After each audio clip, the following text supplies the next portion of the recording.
Shabbat shalom, Shabbat shalom, Shabbat shalom. This is your Akazaki Yahoo, and I start this broadcast as I will start any broadcast by first of all giving all praise, honor, and great esteem unto the Most High Power Yahuwah, Bahashem, Yahushua Hamashiach, and to the 12 tribes of Israel who are scattered to the four quarters of the earth. I say shalom wa baruchim, that is peace and blessings. And I cannot wait till the day that the Most High brings us back together and we are once again 12 tribes, one family, one nation, under the Most High power, under one covenant. Hallelujah. Hallelujah. I'm joined this evening by my most esteemed Akinanaya. Shabbat Shalom, Maki. Hey, Shabbat Shalom, my king. Shabbat Shalom, Yasharal. All praises to the Most High for allowing us to see yet another set apart day. Hallelujah. Yes, indeed. Yes, indeed. All praises to the Most High, indeed.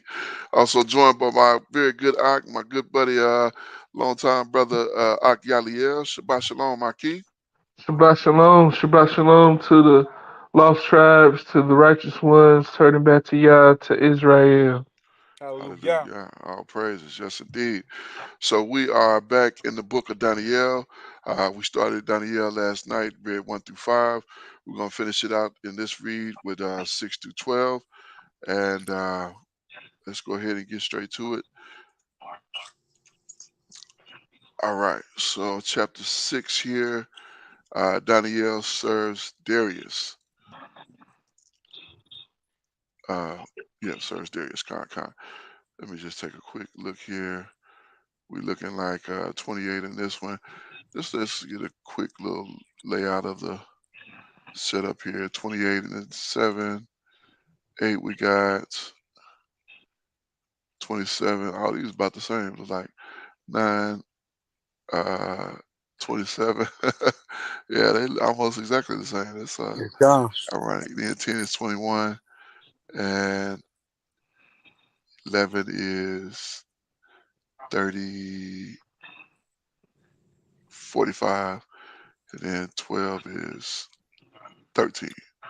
Okay, con. So, all right, I'll go ahead and start with 6 here. All right, Daniel says Darius. And it pleased Darius to set over the kingdom, Salakia. This is the book of Daniel, chapter 6 and verse 1. Daniel says Darius. And it pleased Darius to set over the kingdom 120 princes, which should be over the whole kingdom, and over these 3 presidents, of whom Daniel was first, that the princes may give account unto them, and the king should have no damage. Then this Daniel, who Salakia was preferred above the presidents and princes, because an excellent spirit was in him, and the king thought to set over him the whole Salakia, and the king thought to set him over the whole realm. Mhm. Verse 4. Then the presidents and the princes sought to find occasion against Daniel uh, concerning the kingdom, but they could not find occasion nor fault. For as much as he was faithful, neither was any error or fraud found in him. Then said these men, uh, we shall find an occasion against Daniel, except we find it against him concerning the law of his power. Then the presidents and the princes assembled together the king, and said thus unto him, King Darius, live forever.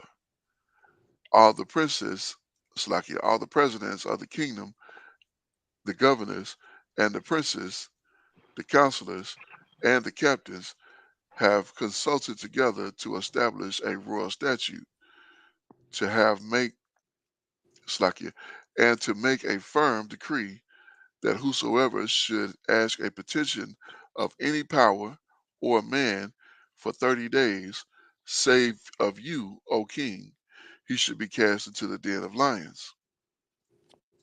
Now, O king, establish and decree the sign and sign the writing, that it be not that it be not changed, according to the law of the Medes and the Persians, which altereth not. Wherefore Darius signed the writing and the decree. Now when Daniel knew that the writing was signed, he went into his house, and his windows being open in his chambers towards Jerusalem, he kneeled upon his knees 3 times a day and prayed and gave thanks before his power, as he did aforetime. Hallelujah. Yeah. Taking a break right there. Yeah. We had spoke about this last night. How Mhm. uh, Daniel's life is similar to yourself. Mhm. Uh, being in bondage in Mhm. Mizraim, Yosef was lifted up to second in all the land. The Mhm. only person above him was the Pharaoh. Mhm. Uh, it touches me. It Right. touches me that the way that the Most High continues to deal with His children, even when they're being chastised. You God. know, Yes, uh, indeed. and this is a miracle Right. because it was a miracle the first time he was promoted when the Babylonians were in rule. Mhm. Now it's another kingdom, a whole nother people, Mhm. but the Most High has put something in this to where Mhm. He's set apart. You know, God. that's beautiful. That's That is beautiful. beautiful. It is indeed. Yes, indeed. That's completely accurate, Doc, and good analysis as well. Because this it's amazing to see, definitely how the Most High just stood with him and stayed with him, and gave him the ability to be a standout. Con. Now, And oh, Slacky, I'm sorry. Go ahead. I was gonna say, and to have the the leadership that was ruling over him to see it and plain, make it plain. Yeah, con. And back in verse 10, something stood out to me as well. Mhm. The Ak was praying 3 times a day. Uh, I know I I pray, each morning and before I go to bed each night. And I'll pray like when I'm breaking bread, getting something to eat. But Mhm.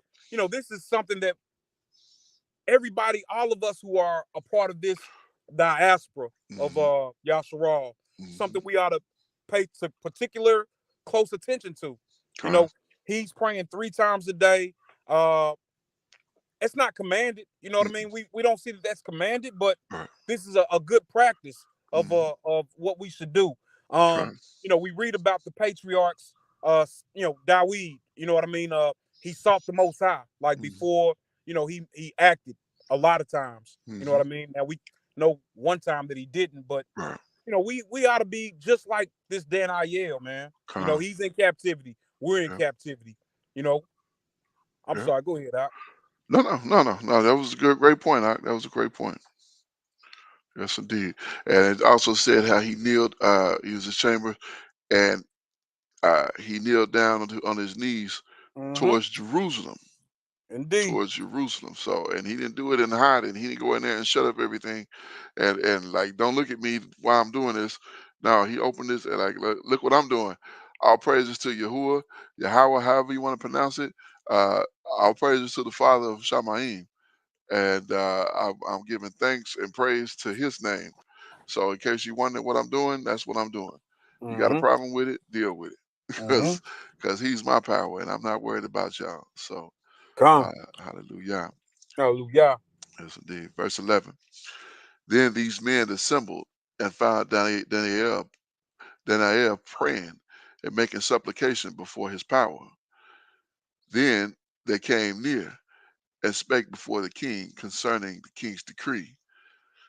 Has you not signed a decree that every man should ask a petition of any power or man within 30 days, save of you, O king, shall be cast into the den of lions? The king answered and said, the thing is true, according to the law of the Medes and the Persians, which altereth not. Then answered they and said before the king, that Daniel, which is of the children of the captivity of Yehuda, regardeth not you, O king, nor the decree in which you have signed, but make a petition 3 times a day. So they diming him completely out. Not even Mm-hmm. just saying he up there doing it, but they're giving the details about it. Con. Verse 14. Then the king, when he Oh, heard the words, oh, guess did what? you have something, Mark? Yaliel? No, no, I'm good. Oh, Okay, con. verse 14. Then the king, when he heard the words, was sore displeased with himself, and set his heart on Daniel that delivered him, and his labor till the going down of the sun to deliver him. Then these men assembled unto the king and said unto the king, Now, O king, that the law of the Medes and the Persians is that no decree nor statute which the king established may be changed. Verse 16, Daniel in the lion's den. And the king commanded that they brought Daniel and cast him into the lion's den. Now the king spake and said unto Daniel, Your power, whom you serve continually, he will deliver you. So he called himself trying to mock, but what he Mm-hmm. didn't realize, he was actually speaking the complete truth. Is your Indeed. power which you serve will deliver you. And Daniel, that's why he didn't have no concern about uh, going into that lion's den. Like, let's go. No different. I mean, we in captivity anyway. Mm-hmm. Indeed. Verse, verse 17. And a stone was brought and laid upon the mouth of the den, and the king sealed it with his own signet and the signet of his masters, that the purpose might not be changed concerning Daniel. Verse 18. Then the king went to his place and passed the night fasting. Neither were instruments of music brought before him, and he slept and Slakia, and his sleep went from him. And the king arose very early in the morning and went in haste unto the den of lions. And when he came to the den, he cried with a lamentation voice unto Daniel. And the king spake and said to Daniel, O Daniel, servant of the living power, is your power, whom you serve continually, able to deliver you from the lions? Then said Daniel unto the king, O king, live forever. I don't know if I would have said that to him. I'd be like, yeah, sucker, what you think? No, Right, right. Daniel had a good heart though, but Indeed. And Ruach was in it, Mark. yeah, I don't think I could have said live forever though. I would have been like, Indeed, King, I'm here in one piece. Oh, King, thought you had me, but you didn't." Verse 22, Salakia. My power have sent a messenger and have shut the lion's mouth, that they have not hurt me, for as much as my intercessory was found in me. Was that intercessory? Innocency. Innocency. Okay, innocency was found in me, and also behold you, O King, have I have I done no hurt? Have I done no hurt? Then the king conceded, Slakia. Then the king exceeding glad for him, and commanded that they should take up Daniel out of the den. So Daniel was taken up out of the den, and no manner of hurt was found upon him, because because he believed in his power. And the king commanded, and they brought those men who accused Daniel, and they cast them into the den of lions, them, their children, and their wives. Wow. And the lions had the mastery of them, and break all their bones in pieces, and s- or every Salakia, in pieces, or ever they came in the bottom of the den. I know I butchered that. Let me read that again. I'll start here at and the lions had the mastery of them, and break all their bones in pieces, or or ever they came at the bottom of the den. That doesn't make sense to me for some reason. Or ever they came at the bottom of the den. I don't know what they were trying to convey at that part. So I'm guessing when they put them in the den, I guess it was a drop into it, and maybe they broke their bones when they dropped into it. Is that what they're trying to say here? I'm not clear on that on 24. Does that make sense? Y'all with me? I lost Kenaniah. Yeah, can you hear me? Yeah, I'm not sure either. That I mean, it might be what it means, but I'm not too sure. Yeah, it's not exactly clear. Kenaniah dropped off. I know he was having some technical problems earlier. He should be back. Oh, there he is. Khan, you good, Doc? Yeah, kind of. I'm not sure Okay. why it dropped me off. Yeah, it was good for a good bit, but Well, no sweat. kind. No sweat. Uh, so we were just looking at this verse 24. This last part is like unclear. That's why I kind of stumbled in reading it. It says, and the lions had mastery of them. Well, let's start with the beginning here. It says, and the king commanded, and they brought those men that had accused Daniel and cast them into the den of lions, them, their children, and their wives. And the lions had mastery of them and break all their bones in pieces, or even or ever they came at the bottom of the den. So I'm unclear as to what this ever they came at the bottom of the den is. Like was Yeah, I'm that not sure either.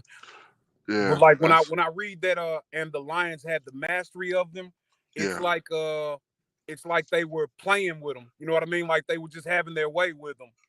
right. You know. That part I get. Hmm. But of course they break all their bones. Of course the lions break their bones, that makes sense. But I don't know why they would put or ever they had at the bottom of the den. What's It the came in. scripture say? Oh, let's take a look at that one. What's that, 24? Con. Okay.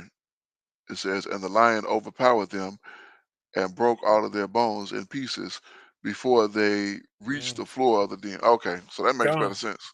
Hmm. That makes a lot better sense. Yeah, kind. Okay, let's continue. Verse 25. Then King Darius wrote unto all people, nations, and languages that dwell at the earth, peace be multiplied unto you. I make a decree that in every dominion of my kingdom be in trouble and fear before the power of Daniel, for he is the living power Hmm. and steadfast forever, and his kingdom that which shall not be destroyed, and his dominion shall be even unto the end. He delivereth and rescued, and he Salakia, and his work signs and wonders in the Shamaim and in earth, who have delivered Daniel from the power of the lions. So Daniel prospered in the reign of Darius and in the reign of Cyrus of Persia. Hallelujah. All You know, praises, yes indeed. I'm loving this book. I mean, I've always liked the book of Daniel, Yeah, but I'm loving this. You know, it would have been easy. I mean, everything is easy for the Most High, right. right? But suppose the Most High just wanted to uh bring everyone into subjection. Then you know he Hmm. could he because before Darius, the previous kings of Babylon understood that the Most High was the Most High of all. You know what I Right, mean? right. The Most High could have established that throughout the whole world then. But the Yeah, timing and planning and the architecture of the Most High is, man, it's second to none. He he absolutely. he he had a whole vision. He could have done it then, but Yeah. let's wait. You know what I mean? Let's wait. Let me send my son. Hmm. Then after that, let me bring back my people. You know what I mean? All Hmm. these things have to come to be, Right. and the Most High is not in a rush. So we Nope. shouldn't be either, you know? All praises. All praises. That's a great analogy, because he definitely could have set it forth then. He could have put Indeed. the spirit on these fellas, 'cause these fellas is acknowledging him. God, God, and these are the biggest kings of the world at this time, you Mhm. know? Yeah, absolutely, absolutely. Yeah, these are rulers of basically the whole world. This is equivalent to what you would think of the United States at this time. God. The Medo-Persians, before them, the Babylonians, and yeah, and we'll get into the Greeks as well. Uh, well, let's go to chapter 7 here. The book of Daniel, chapter 7 and verse 1, vision of the four beasts. All right, well, let's continue here. Verse 1. In the first year of uh, the son of evil, I'm not going Mm-hmm. to say that name because it's an God. evil pagan name, Mm-hmm. king of Babylon, Daniel had a dream, uh, and had a dream and visions, and his head, Salakia, of his head upon his pillow, upon his bed, Salakia. I don't know where I see pillow at. Then he wrote in his dream and told the sum of the matters. Daniel spake and said, I saw in my vision by night, and behold, the four winds of the Shamayim strove upon the great sea, and the four great beasts came up from the sea, diverse one from another. And the first was like a lion, and had eagle's wings. I beheld till the wings thereof were plucked, and it was lifted up from the earth, and made a stand upon the feet as a man, Slaki, and made stand upon the feet as a man, and a man's heart was given to it. Verse 5. And behold, another beast, a second, like a bear, like to a bear, and it raised itself, Salakia, and it raised up itself on one side, and it had three ribs in its mouth, and of it between its teeth, of it, of it between the teeth of it. Hold on, I'm not reading that right. Let me start that again. Right here, this okay. And it had three ribs in the mouth of it between the teeth of it. Okay, that makes better sense. And they said thus unto it, arise, devour much flesh. And this I beheld, and lo, another like a leopard, which had upon the back of it four wings of a fowl. The beast had also four heads, and dominion was given to it. After this, I saw in a night vision, and behold, a fourth beast, dreadful and terrible, and strong exceedingly, and it had great iron teeth, and devoured and brake in pieces, and stomped the residue with the feet of it, and it was diverse from all the beasts that were before it, and it had 10 horns. I considered the horns. Somebody say something. No. Oh, okay, verse 8. I considered the horns, and behold, there came up among them another little horn, before whom there was three of the first horns plucked up by the roots. And behold, in this horn were eyes like the eyes of a man, and a mouth speaking great things. So yeah, we just read quite a bit there. Those four beasts are Mm-hmm. quite dynamic. So I mean, this first one, of course, we know that would be Babylon. Mm-hmm. Uh, First was like a lion that had eagle's wings. So that was the majesty of Babylon and him being that greatest, which kind of goes along the lines of that vision that the king had, that dream Indeed. he had. Yeah, that head of gold. Uh, he the head of gold, and he gets a lion, not only a lion but with wings on it. Con. Yeah, and then that second one being like a bear, raised up on one side and had ribs in his mouth. So this was just a bear with no uh, nothing dynamic, just a bear with teeth, and that would be that silver chest. And then the other was like a leopard and had wings on the back of it, four wings. So that leopard would represent the Greeks, and the four wings would be where he would split his kingdom before he died to his generals. Con.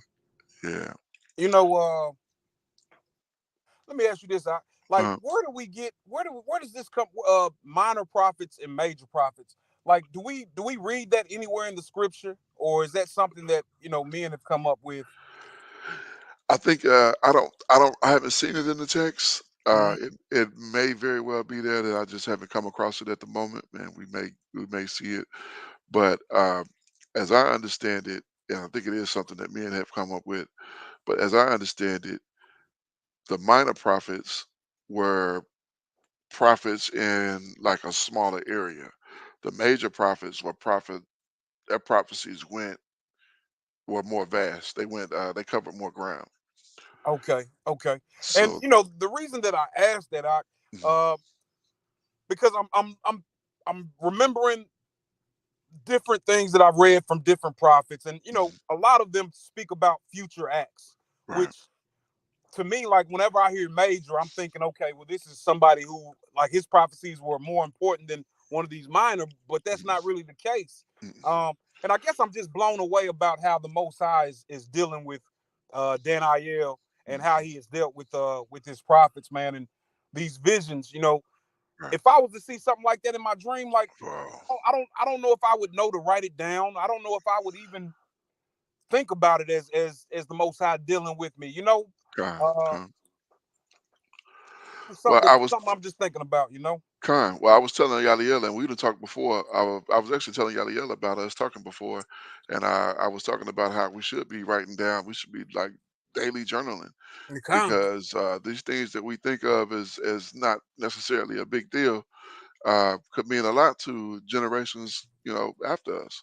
indeed. So yeah, that's why these things are vastly important, to document. The fact that we sitting here now is me, you, and like Yaliel, and we reading Daniel, you know, uh, and we talking about it. We discussing it. Things that'll come out. What we were discussing before we came online. You know, uh, you know, And this was uh, what? And this what 2,500 years ago? exactly, exactly. So, you know, 3 generations, 4 generations from now, when they want to know about us and what we was doing, and you know, they can read it Con, from the text. We was discussing the scriptures. We were in the book of Daniel. You know, that seemed like just a minute thing, but it's really not. I mean, when they understand how it's telling them that we was observing the Sabbath, we was reading the text, being edified, uh, and we were just building our strength and understanding mhm. in the scriptures. So yeah. So I mean, so it's not even having a night vision in this sense, but just understanding this part of it, looking Mhm. at this leopard and understanding what that means with those four wings, which takes us to that's the Grecians. I think I left off right here, verse 9. What did I read? Verse 8. I believe you're ready for verse 8. Verse 8. Okay, Oh, con. Salaki, you did read about the 10 horns, didn't you? I think so. I can read it again. No big deal. Okay, come. Yeah, I can read it again. Verse 8. And I considered the horn, and behold, there came up among them another little horn, before whom there were three of the first horn plucked up by the root. And behold, in, in this horn were eyes like the eyes of a man, and a mouth speaking great things. So that's hard to rectify. Mm-hmm. So as I understand it, uh, well, you got to go back to verse 7. The night vision, we found the fourth beast, dreadful and terrible, strong exceedingly. So this is an amazing, because this is all talking about kingdoms. So this is an amazing kingdom here, Mm-hmm. and having great iron teeth. So what kind of animal? No animal has iron teeth. And it devoured and break in pieces, and stomped the residue with the feet of it, and was diverse from all the beasts that were before it, and had 10 horns. Uh, yeah. Then of course I just read verse 8 again. So let's continue here. We'll come back to that. Uh, verse 9. The Ancient of Days reigns. This is one of my favorite verses. This is the verse here. I'll say this. This is the verse that made me decide to never shave my head again. Okay. Yeah, yeah. All right, verse 9. And I beheld until the thrones were cast down, and the Ancient of Days did sit, whose garment was white as snow, and the hairs of his head like the pure wool. His throne was like a fiery flame, and his wheels as burning fire. When I saw that, when I saw the hairs of his head like the pure wool, I said, I got pure wool hair. God, God. I'll never shave my hair off again. I'm gonna always keep hair on my head. All praises. So to understand this ancient of days, and this is where I was like, yeah, that's I ain't never doing that again. Verse 10. A fiery stream issued and came from before him. Thousands, thousands ministered unto him. That's thousands. I It's think that's a a million. million, isn't it? Yeah, I think so. Mm-hmm. Ministered unto him. And 10,000 times 10,000 stood before him, and judgment was set, and the books were open. Yeah, 10,000, 10,000. That's what, 20 million, right? They can't. Well, I believe. I or may would be it be? mistaken on that. I think it might be 100, 100 million. Okay, 100 million. 100 million. Yeah, that makes better sense actually. Verse 11. And I beheld then, because the voices of the great word, which was which the horn spake, and I beheld even till the beast was slain, and his body destroyed, and given to the burning flame. That beast is going down. That last beast is going down, Mm-hmm. given to the burning flame. All praises. Verse 12. And concerning the rest of the beasts, they had their dominion taken away, yet their lives were prolonged for a season and time. The Son of Man presented, Salakia, verse 13. And I saw in a night vision, and behold, one like the Son of Man came from the cloud of Shamaim, and came to the Ancient of Days, and they brought him near before him. So what the OT only's got to say? I mean, this is the second time we see in the reference to the Uh, Messiah. God, You know what God. I'm saying? Like, what did they reject this? This is not real. This is something not real. Y'all, they just bugging out. They bugging out for real. What is that? What does that mean here? Right here, he said he saw in the night vision, and behold, one like the Son of Man came with the clouds of Shamaim, and came to the Ancient of Days, and they brought him near before him.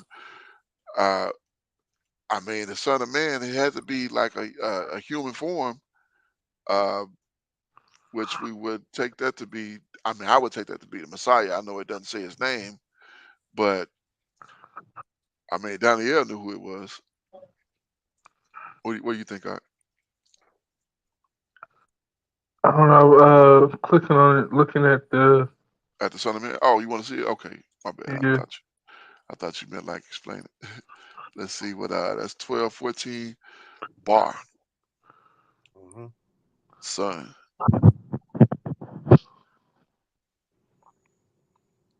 a son, grandson, old son bar.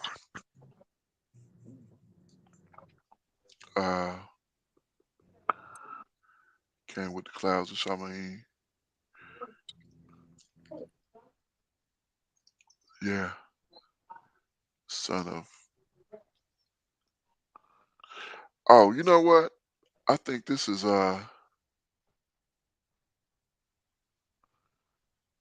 Enosh, Ewash, Enwash, man, human being, mankind. Strong's H606. A Nash.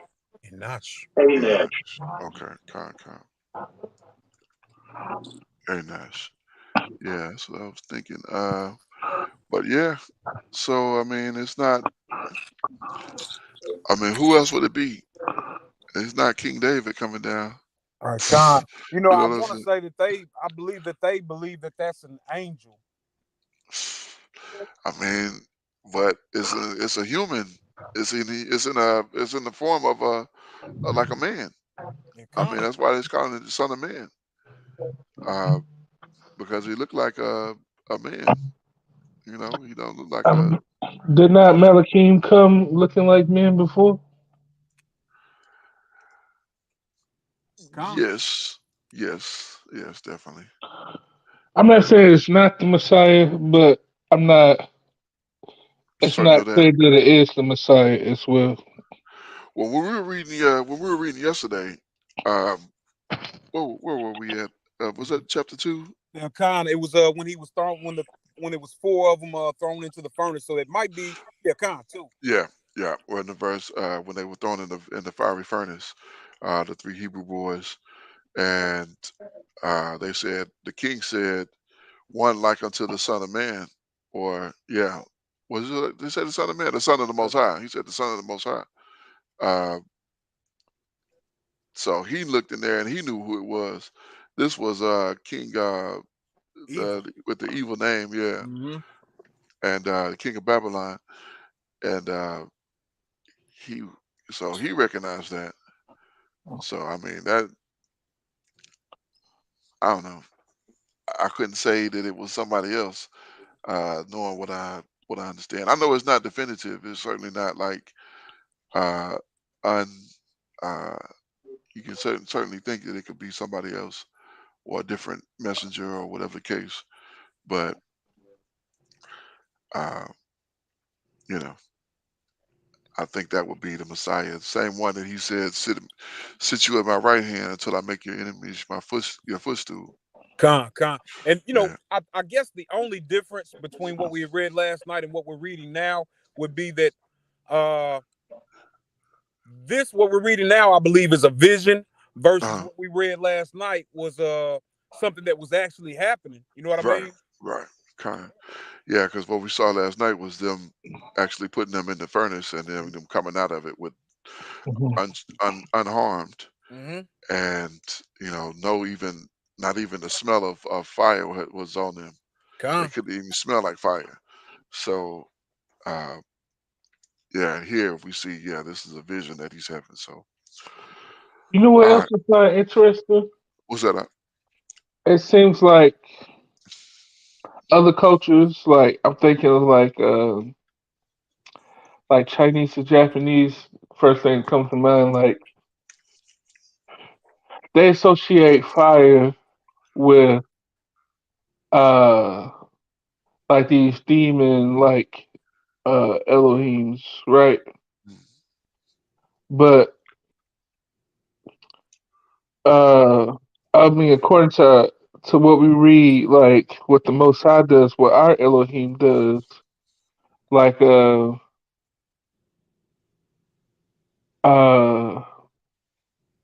he uses we see fire references used for whatever he deemed necessary.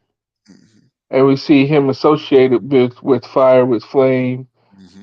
and we see flame. I see I see fire as power, Yeah, absolutely. and where it seems like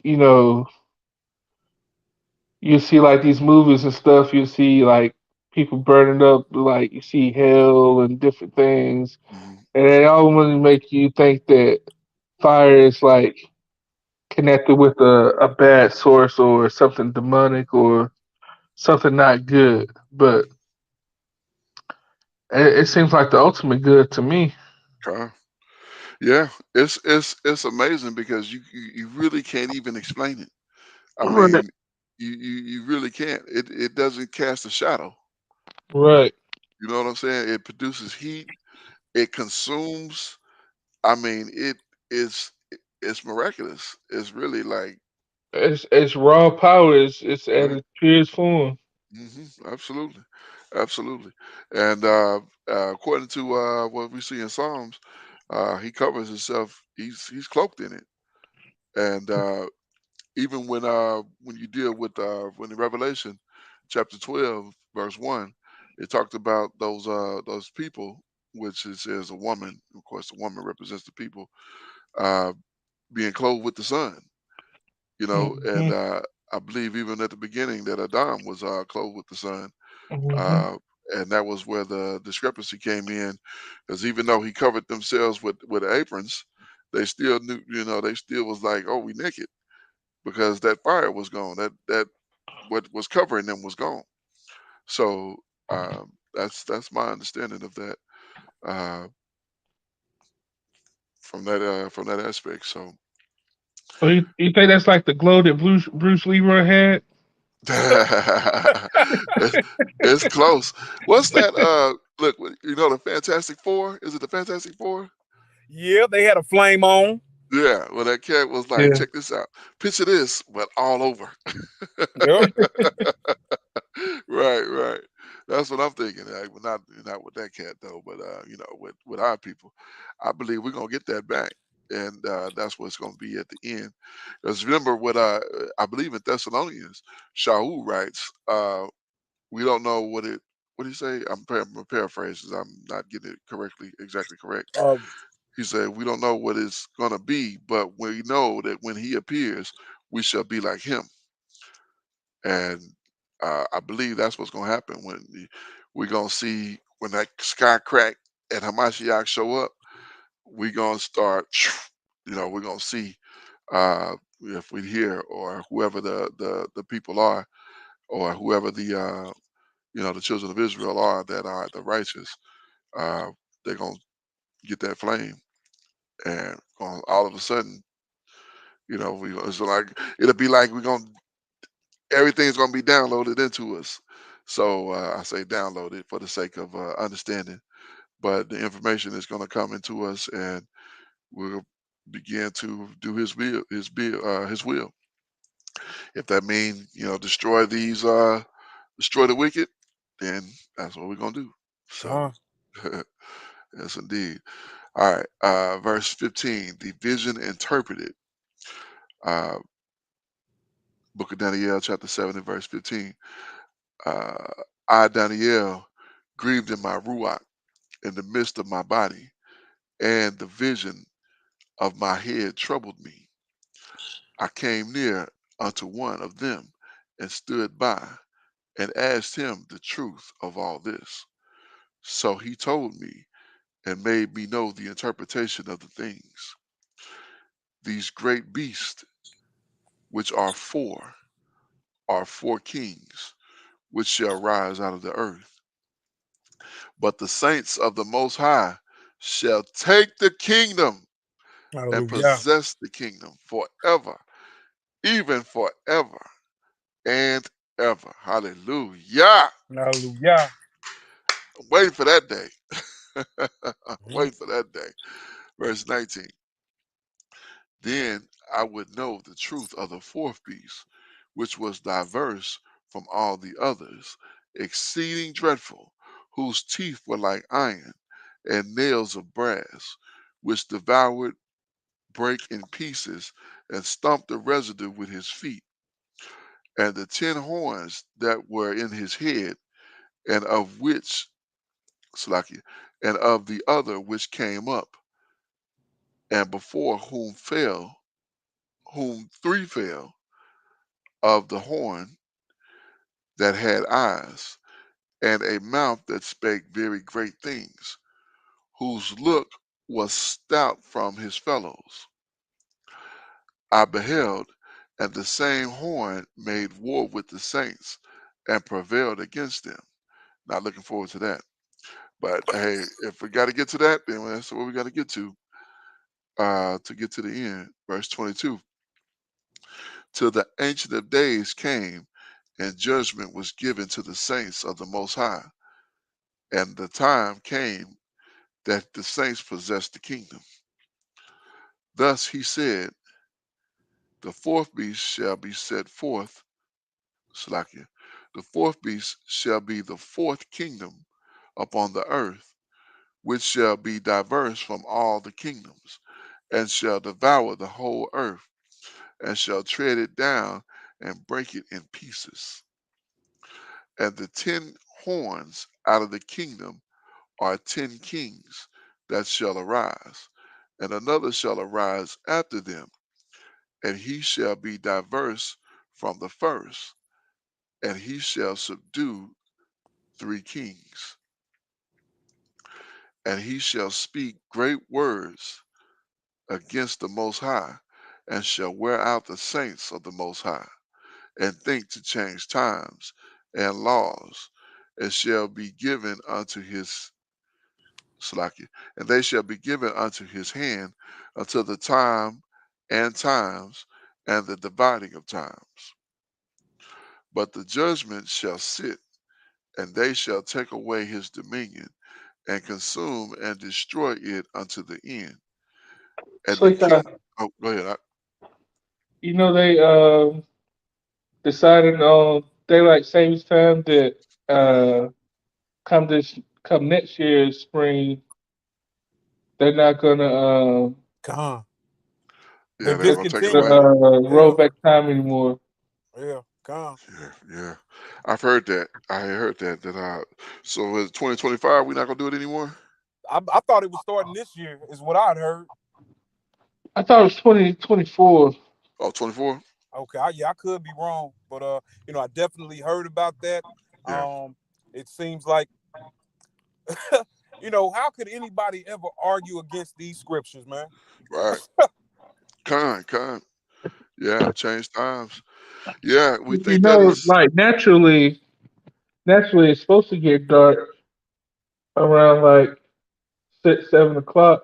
Mm, Um, that's when it goes forward and it gets getting dark early.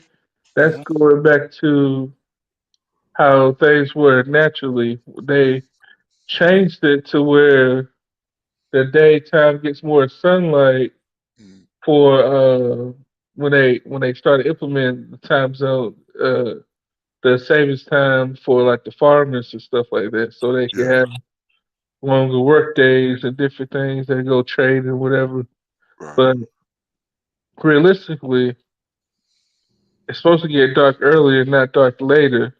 Mm, But they gonna fix it to where uh, it gets dark later year round now. hmm, hmm.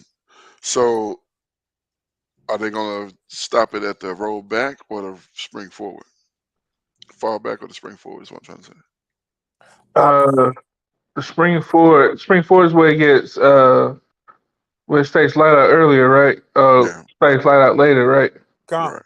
Yeah, they gonna Okay, stop it there, Hmm. okay. and it ain't gonna go back to uh going back anymore to when it gets dark earlier. Con. Kind. Yeah, that's interesting. That's definitely interesting. So they'll do away. But a lot of these clocks and whatnot are programmed to change with daylight savings. So I don't know. That sound like a Y2K thing.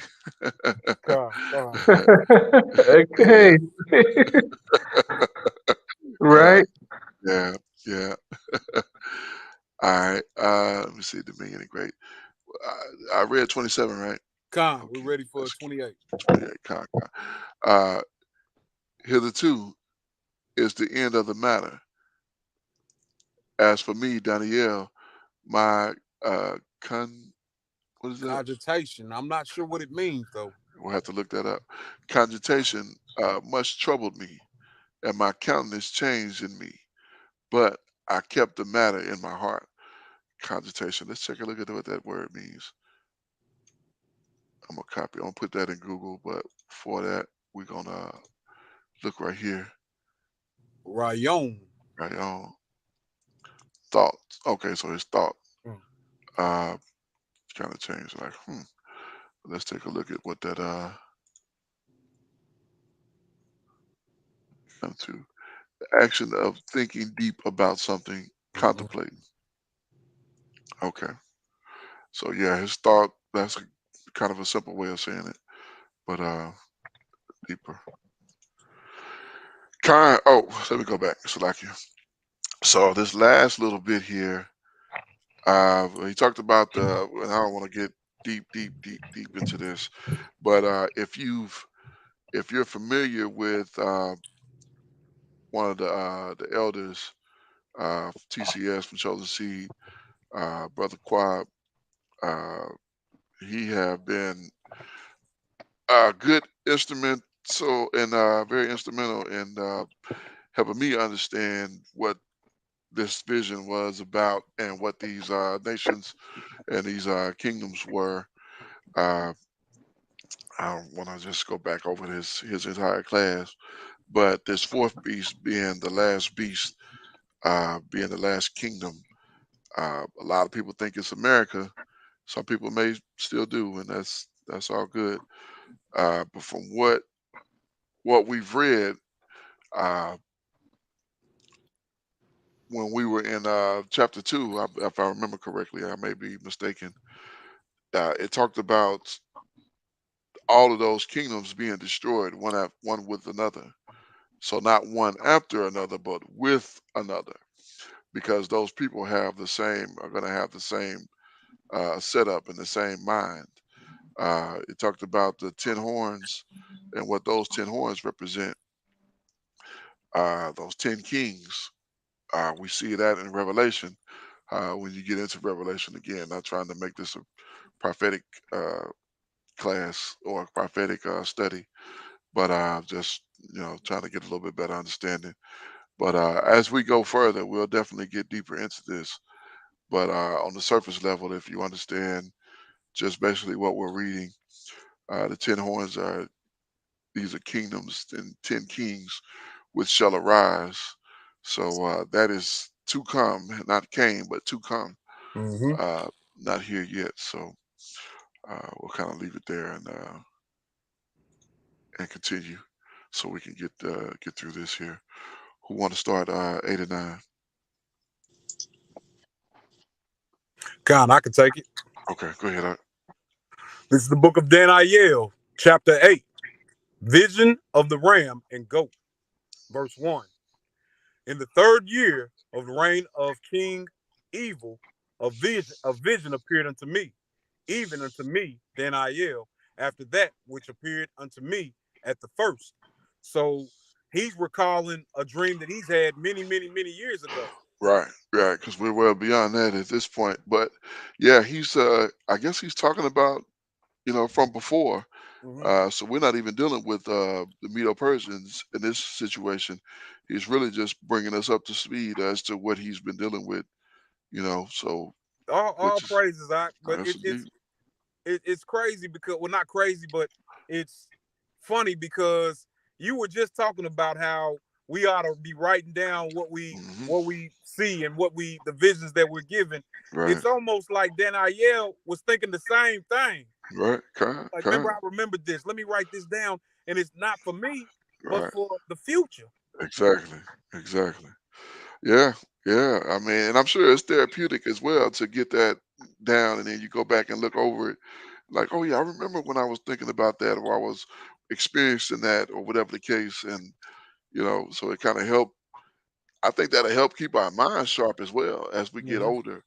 What I'm saying, that'll, because you'll bring back some of those old memories, and writing down some of those thoughts. I mean, I think that'll be helpful, especially you look at that, or if somebody reads it for you, or if you read it yourself. You know, so Come. Verse 2. And I saw in a vision, and it came to pass when I saw that I was at Shushan in the palace, which is in the province of Elam. And I saw in a vision, and I was by the river Ulai. all right, so we Ulai. got to look at these couple things here. Let's check out Shushan, God. 7800. Hmm. And that's Shushan, somewhere in Persia. Yeah. yeah, Shushan, Susay, Lily, a winter residence of Persian king located in the river. So this was during the time when he was a winter residence of the Persian kings. Hmm. So we know that this was the time of the Persian Medes, but he's reflecting back on. But apparently he was there, so he was at this residence. Yeah, Him come. being a high-ranking man at the. Oh, Slakia. Let's look at this. Let's look at Elam here. I know we looked at that one before. Yeah, come. Back in Genesis Eternity. 10, I believe. Yeah, Khan, eternity. So, and let's check out this Ulai. Ulai. Ulai. Yeah, my leaders, mighties, Mm, a river and Elam. Okay, Khan. Let's continue. come. Verse 3.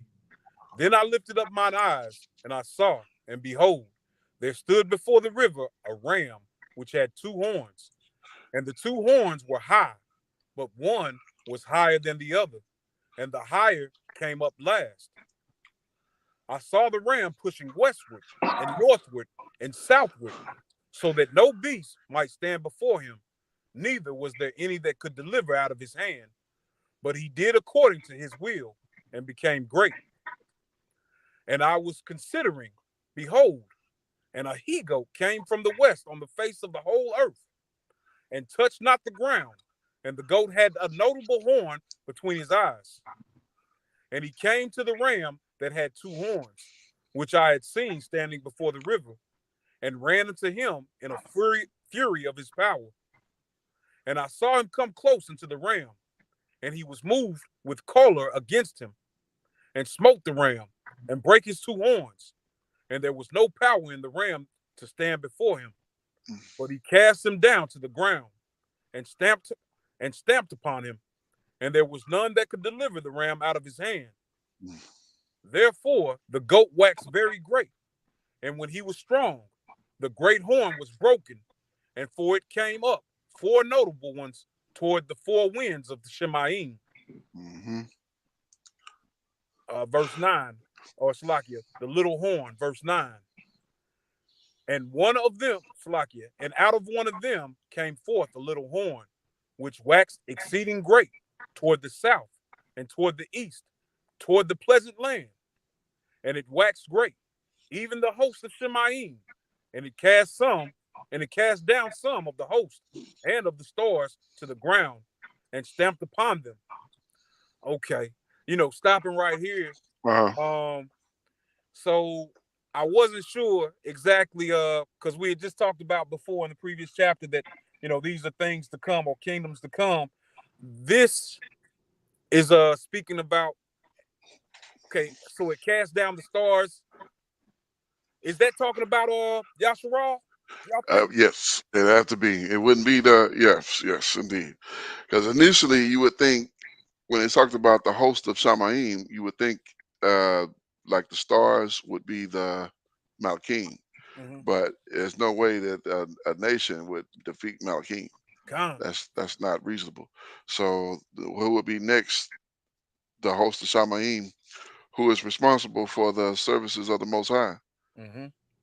The nation of Israel or Yasha'al. Uh, absolutely, and of Con. course, we would be subject, have been subject to many nations previously, and subject to many nations currently. Mm-hmm. All the lands in which we are scattered. So, Con. yeah. All Hmm. right. Verse 11. Yea, he magnified himself even to the prince of the host, and by him the daily sacrifice was taken away, and the place of his sanctuary was cast down. It's becoming more clear of Hmm. who this is now. Exactly. Exactly. Yeah, it's kind of links. It kind of links with Maccabees when you think about it. Indeed, Yeah. indeed. Yeah. All right, verse 12. Hmm. And a host was given him against the daily sacrifice by reason of transgression, and Hmm. it cast down the truth to the ground, and it practiced and prospered. Then I heard one saint speaking, and another saint said unto that certain saint which spake, how long shall be the vision concerning the daily sacrifice and the transgression of desolation, to give both the sanctuary and the host to be trodden under foot? And he said unto me, unto 2,300 days, then shall the sanctuary be cleansed. So 2,000 and how many? 300 That's days. uh-huh. That's 3.5 years. I believe so. Mm-hmm. 2000. Yeah, I believe that's 3.5 times and half a time. Indeed, Yes, indeed. indeed. Interpretation of the vision, verse 15. And it came to pass when I, even Dani'Ėl, had seen the vision and sought for the meaning, then behold, there stood before me as the appearance of a man. Mm. Wow, it's crazy because we was just kind of having this conversation. Mm-hmm. Uh-huh. Verse 16. And I heard a man's voice between the banks of Ulai, Ulai, which called and said, Gabriel, Gabriel, make this man to understand the vision. So we just got the name of who this is an angel that's you know that he's speaking to. Yeah, right. But this is who he's speaking to, not who was he saw in the vision. Okay, con.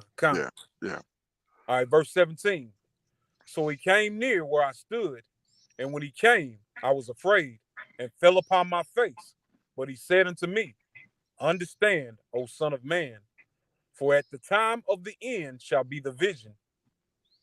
Now, as he was speaking with me, I was in a deep sleep on my face toward the ground, but he touched me and set me upright. And he said, behold, I will make thee know what shall be in the last end of the indignation, for at the time appointed the end shall be. The ram's identity, verse 20. The ram which thou sawest, having two horns, are the kings of Media and Persia, the goat. Verse 21. And the rough goat is the king of Grecia, and the great horn that is between his eyes is the first king. Mm-hmm. Now, that being broken, whereas four stood up for it, four kingdoms shall stand up out of the nation, but not in his power. And in the latter time of their kingdom, when the transgressions are come to the full, a fierce a king of fierce countenance and understanding dark sentences shall stand up, and his power shall be mighty, but not by his own power, and he shall destroy wonderfully, and shall prosper and practice, and shall destroy the mighty and the set apart people. Mm. And through his policy also he shall cause craft to prosper in his hand, and he shall magnify himself in his heart, and by peace shall destroy many. Mm. He shall also stand up against the princes of he shall also stand up against the prince of princes, but he shall be broken without hand. There it is Mm-hmm. again. You Yep. know, who could the Old Testament brothers be saying who is the Prince of Princes? Right. Exactly. Exactly. The Is Prince of that Princes. Dawid? That's a good question. We have to ask. We have to ask them Who is this person that would be referred to here in this situation? Con. Verse Yeah. 26. And the vision of the evening and the morning which was told is true. Wherefore, shut up thou up the vision, for it shall be for many days. And I, Dani'Eel, fainted, and was sick certain days. Mm. Afterward, I rose up and did the king's business, and I was astonished at the vision, but none understood it. Hmm. God. Yeah, it's quite dynamic. And Mhm. to try to understand that without knowledge, if I would have read this, years ago without these studies that I've seen and have been a part of, uh, yeah, I'd have been completely and utterly lost. Yeah, con. Scattered sheep, That's what we are. Right. That's what we were, Exactly. Exactly. All right, this is the book of Daniel, chapter 9. Daniel's prayer for his people, verse 9.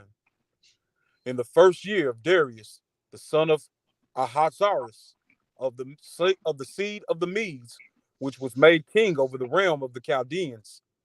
In the first year of his reign, I, Daniel, understood by books the numbers of the years, whereof the word of Yahweh came to Jeremiah the prophet, that he would accomplish 70 years in the desolation of Jerusalem.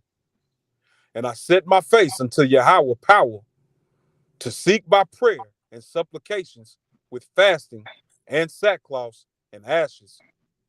And I prayed unto Yahweh my power, and made my confession, and said, O Yahweh, the great and dreadful power, keeping the covenant and mercy to them that love him, and to them that keep his commandments. We have sinned, and have committed iniquity, and have done wickedly, and have rebelled, even by departing from thy precepts and from thy judgments. Neither have we hearkened unto thy servants the prophets, which spake in thy name to our kings, our princes, and our fathers, and to all the people of the land. O Yahweh, righteousness belongeth unto thee, but unto us confusion of faces, as at this day, to the men of Yehuda, and to the inhabitants of Jerusalem, and unto all Israel that are near and that are far off, through all the countries whither thou hast driven them, because of their trespass that they have trespassed against thee. O Yahweh, to us belongeth confusion of face, to our kings, to our princes, and to our fathers, because we have sinned against you. To Yahweh our power belong mercies, and forgiveness, though we have rebelled against him. Neither have we obeyed the voice of Yahweh our power, to walk in his laws, which he set before us by his servants, the prophets. Yea, all Israel have transgressed your law, even by departing, that they might not obey your voice. Therefore, the curse is poured upon us, Mm. and the oath that is written in the law of Moshe, the servant of the Most High, because we have sinned against him. And he hath confirmed his words, which he spake against us, and against our judges that judged us, by bringing upon us a great evil. For under the whole Shemaim have not been done as hath been done upon Jerusalem. Car. Well, that was, at that time, you know what I mean? At the Hmm. time of that writing, nothing had been Right. done, you know. And Uh it would only get worse Huh? as time would progress. Indeed, Yeah. indeed. Verse 13, as it is written in the law of Moshe, all this evil is come upon us. Yet made we not our prayer before Yahweh our power, that we might turn from our iniquities and understand your truth. Therefore have Yahweh watched upon us the evil. Slakia. Verse 14. Therefore have Yahweh watched upon the evil and brought it upon us. For Yahweh our power is righteous in all his works which he doeth. For we obeyed not his voice. And now, O Yahweh our power, that has brought thy people forth out of the land of Mizraim with a mighty hand, and has gotten thee renowned, as at this day we have sinned, we have done wickedly. Slakia, right quick. All right. You notice something that we see in here, I'm seeing here. We read in a couple of different places here. What verse was that? Before I roll up, 15 is where we stopped, right? Uh-huh. Okay, con. So notice something here from the beginning of this chapter. Uh, right. Okay, so right here we got all the caps, LORD. We know that's the tetragrammaton. Uh-huh. But what we see here is a uppercase L, lowercase rest of it. So is that master? Yes, but I believe that that's a direct reference to. You see how it's written here. I don't think that's the master. I think it is. I mean, how we would say it, but let's take a look here. Uh, is this? Adonai. Yeah, out of nine. So yeah, that would be master. But the fact that it's in uppercase instead of lowercase indicates that it's directed to a specific Someone. person. Yeah. hmm Con. And where you just read that, I believe definitely because he made a distinction. Where were we at? Verse we had just read 15. Okay, so we just read 15. Right where we, okay, so right here, where we see Yahuwah our power, Yahweh our power, Uh-huh. and then we see O Adonai, our same same wording, our power. So Daniel is making a distinction here. Between the most high and the hmm son. Yeah, absolutely, Wow. absolutely. I think this is very apparent. Even though he's saying Adonai there, but I'm thinking that much like Dawid understood, uh, he said, what did he say? The Most High told my master, Uh-huh. "Sit you at my right hand Uh-huh. until I make your enemies a footstool." So he understood exactly who he was dealing with. You know, he wasn't dealing hand to hand, face to face with the Most High. He was dealing with uh, this Adonai. Mm-hmm. Con. Kind, kind. Yeah, good pull. So we had 16 now, right? Ready for 16. Con. Okay, go right ahead. O Adonai, according to all thy righteousness, I beseech thee, let thine anger and thy fury be turned away from thy city, Jerusalem, your set apart mountain, because of our sins and for the iniquities of our fathers. Jerusalem and thy people are become a reproach to all that are about us. Now, therefore, our power, hear the prayer of your servant and his supplications, and cause your face to shine upon your sanctuary that is desolate, for for the Adonai's sake. O my power, incline thine ear and hear. Open thine eyes and behold our desolations and the city which is called by your name. For we do not present our supplications before you for our righteousness, but for your great mercies. O Adonai, hear. O Adonai, forgive. O Adonai, hearken and do. Defer not for thine own sake. O my power, for your city and your people are called by your name. Hallelujah. Yes, indeed. That Man. really puts it in perspective when you look at it like that. Like Eh, that makes, eh, especially reading his writing. Indeed, hmm here's the thing. You hmm know, I've been told, and I'm sure you probably have as well, that when we pray and include the Messiah's name in it, hmm like we're off. When I've been told that you're off for doing that, but then Ayel is doing the same thing. Absolutely. Absolutely. Yeah. Yeah. He's saying that. Yeah. Absolutely. He Now absolutely he's is. not saying Yahweh Shah Mashiach, but Right. he's saying Adonai Right. and Yahweh. Yeah. Yeah. Because they understood. They understood that, and that's kind of what. Uh. If you remember when we went to Cincinnati most recently, uh, Adawan Joshua was saying this same thing.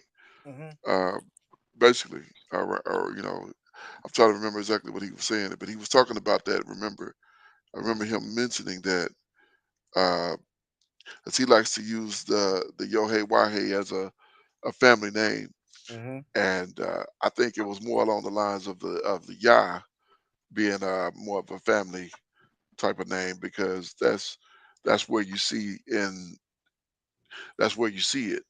you know, Yahweh or Yahuwah, however you want to pronounce it, Uh-huh. Yahweh, or and then of course the Messiah, Yehoshua, Yahushua, Yeshua, however you want to pronounce that. You know what I'm saying? So you see that family part in there. You see is the Yah. Mm-hmm. That's the part that goes from father to son. Now, as far as the Ruach, if you want to make it into the Ruach being like another version of that, which the Ruach is the spirit of the Most High. So I couldn't really co-sign a female uh, ideology there because it's the spirit of the Most High is what it is, and that spirit we saw that spirit in the OT. That spirit was came upon Samson. That spirit was given to Moshe. Part of that spirit came off of Moshe and was given to the 70 elders that came around, and he said, "I'm gonna take your spirit and give it to them." So that was the spirit of the Most High, even at that time. So, but yeah, let's continue. Let's continue. Con. This is the book of Dani'Eel, chapter 9. Gabriel brings an answer. Verse 20. And whilst I was speaking and praying and confessing my sin and the sin of my people Israel, and presenting my supplications before Yahweh my power for the set apart mountain of the most of my power. Yea, whilst I was speaking in prayer, even the man Gabriel, whom I had seen in the vision at the beginning, being caused to fly swiftly, touched me about the time of the evening oblation. And he informed me and talked with me and said, O Daniel, I am now come forth to give thee skill and understanding. At the beginning of thy supplications, the commandment came forth, and I am come to show you, for you art greatly beloved. Therefore, understand the matter and consider the vision. 70 weeks and the Messiah. Verse 24. 70 weeks are determined upon your people and upon your set apart city to finish the transgressions and to make an end of sins and to make reconciliation for iniquity and to bring in everlasting righteousness and to seal up the vision and prophecy and to anoint the most set apart. You know, right there, Hmm. he said that to Ah, make reconciliation. Um, it was reconciliation. 70 weeks then. Uh huh. So I often wonder, like, it's like, when is the Messiah returning? When is he gonna gather us? And I understand that it's his timing. Not even the Messiah knows when he's gonna return. Hmm. But it was for a purpose that it took 70 weeks. Hmm. You know, Right. likewise, it's for a purpose that it's taken us so long to get back. Hmm. You know, Right. Right. Come.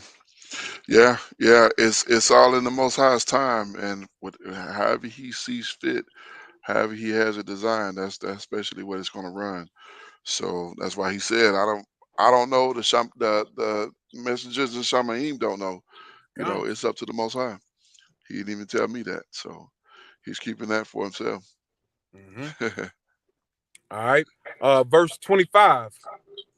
Know therefore and understand that from the going forth of the commandment to restore and to build Jerusalem unto the Messiah the Prince shall be 7 weeks and 62 weeks. The street shall be built again, and the wall, even in troublous times.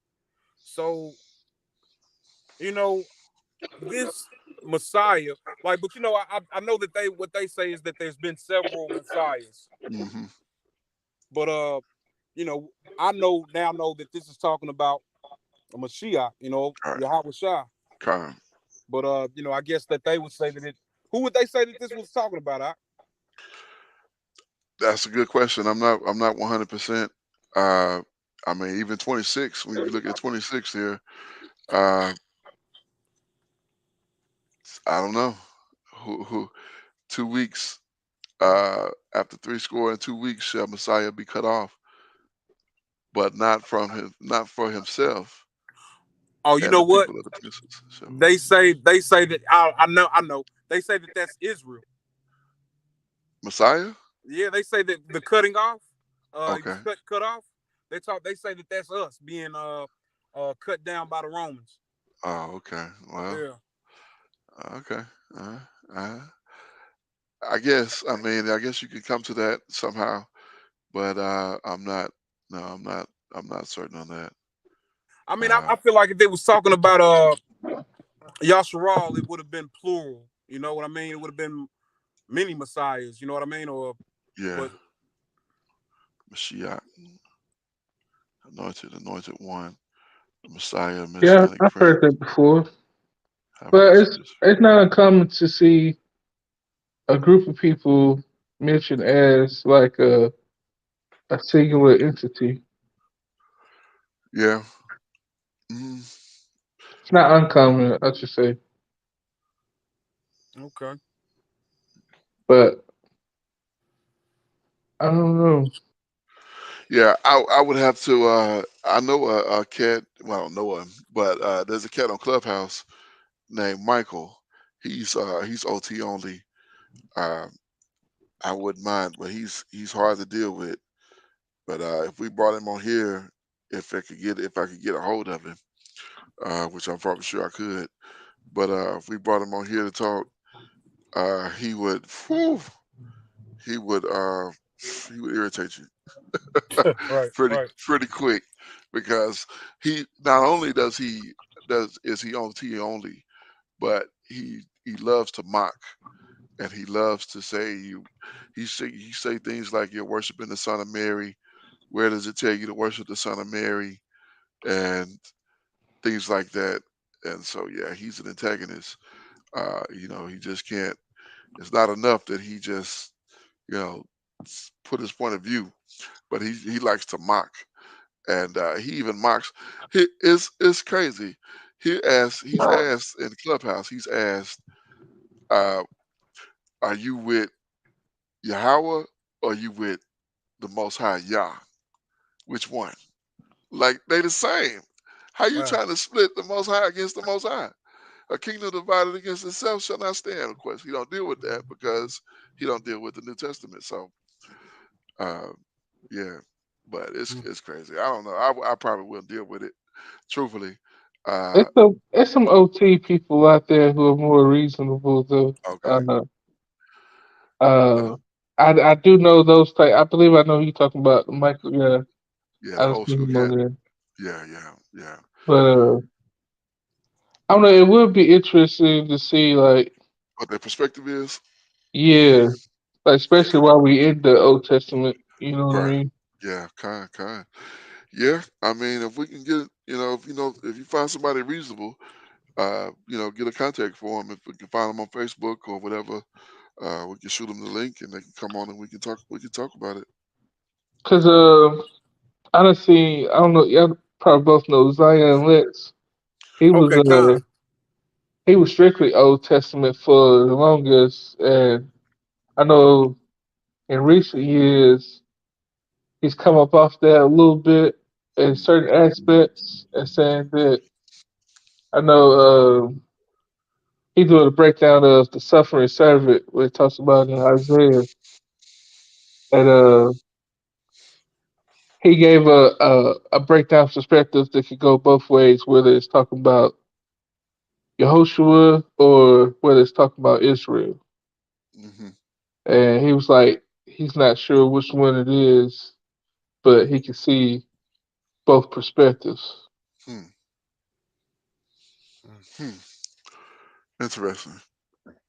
Con. Yeah, I never talked to him before. I've heard his name, but I've never like met him or had a conversation with him. He gets on Clubhouse sometimes, but I mostly watch his when he go live on like YouTube and stuff like that. Yeah, that's kind of the highlight of Clubhouse because you get to actually build with the person. You hear him talk, you can Yeah, ask him stuff, and kind of go back and forth that way. That's kind of like as opposed to somebody just doing a lesson. You just kind of watch and listen, and you might yeah. can add something in the chat, but Clubhouse, you actually can build with it. The thing I don't like about it, and not to get too far off, is that you can't, like, there are no visuals that you can give. It's just on air communication. It would be great if you had that and you could do like a whiteboard, at least where you Yeah. can maybe even write something or share your screen or share something that you want to share. Kind of like this is. Like, this is a great platform to be able to go through the script, like we literally sharing through the internet, and it makes things really easy. We can go to Google, search a word, search whatever you want to look for. Um, yeah, it's a dynamic platform. So A lot of Con. people using have you ever heard of fan base? I don't think I have fan Yeah, I'm not base. familiar with that either. It's it's similar. It's like Instagram and Clubhouse put together. Oh, okay, You got like one part where it's like Instagram, and then you have like the section where you go into the rooms like Clubhouse. okay. And Any it Israelites started on by it? what's his name? Isaac what's his name? Isaac Hayes the third, this the singer's son. Right. Oh, okay. He started that? Yeah. Oh Oh, wow. no, I hadn't heard. I'm gonna And check it out. I be trying to tell people about it. It's like I'd rather uh get on that platform and support a Yeah, brother than support these other people because I've heard situations where black people really blew up Clubhouse, but they ain't letting none of the people who really blew it up be investors in it. fan base is this it right here? Uh, Social media. Probably yeah, I think so. Okay, I'll check it out. I'll definitely check it out. But yeah. What was you saying? Something, Kenanaya? Oh, did we lose you? Can you hear us? Uh oh. He might be having some difficulty.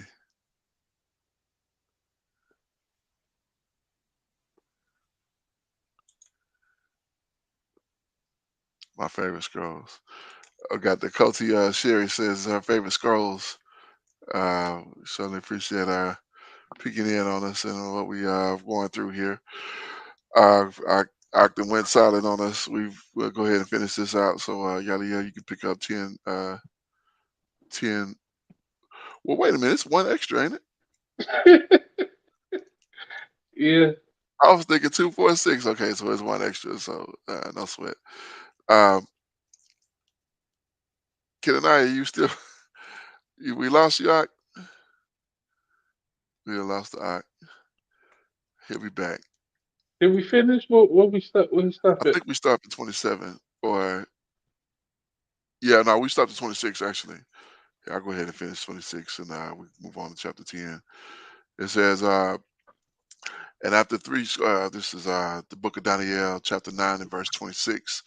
It says, and after 62 weeks shall Messiah be cut off, but not for himself, and the people of the prince that shall come shall destroy the city and the sanctuary, and the end thereof shall be with the flood, with a flood, and until the end of the war desolations are determined. And he shall confirm the covenant with many for 1 week. And in the midst of the week, he shall cause the sacrifice and the obligation to cease. And for the overspring of abominations, it's like the overspreading of abominations, he shall make it desolate, even until the consumption and that uh, uh, demonstrated, and that demonstrated is Determined. determined, so like determined shall be poured. upon the desolation, and that determined shall be poured upon the desolation. Salaki. So yeah, we getting into some. This is some heavyweight stuff here. Uh, Mm. some of this I'm not as well versed in. Yeah, he dropped off now. So he back. Kai, can you hear us all right? Yeah, Oh, Con. Kai. Okay, there you go. There you go. I don't know if you saw, but Sister Sherry said this is her favorite scroll right here Oh that wow, we in. all praises. Yeah. She was checking that on us, gave us a heart. So all praises to the Most High for that. Definitely. Uh, yeah, I went ahead and finished out 9. Uh, you want to go ahead and hit 10, and Yada can finish out 11 and 12. Indeed, Okay. it's the book of Dani'Eel, chapter 10. Dani'Eel is terrified by a vision, verse 1. In the third year of, did we figure out what that name meant? I think it was clean. Let me just double check it because I think possession possesses you in the service poses you the furnace. King of Persia conquered Babylon. First ruler of Persia decree allowing the Israelites exile to Jerusalem. Yeah, it's not. I don't think it's a pagan name like that. Okay. Not to no deity or nothing like that. All right. So yeah. In the third year of Cyrus, king of Persia, a thing was revealed unto Dani'Eel, whose name was called Evil. Hmm. And the thing was true, but the time appointed was long, and he understood the thing and had understanding of the vision.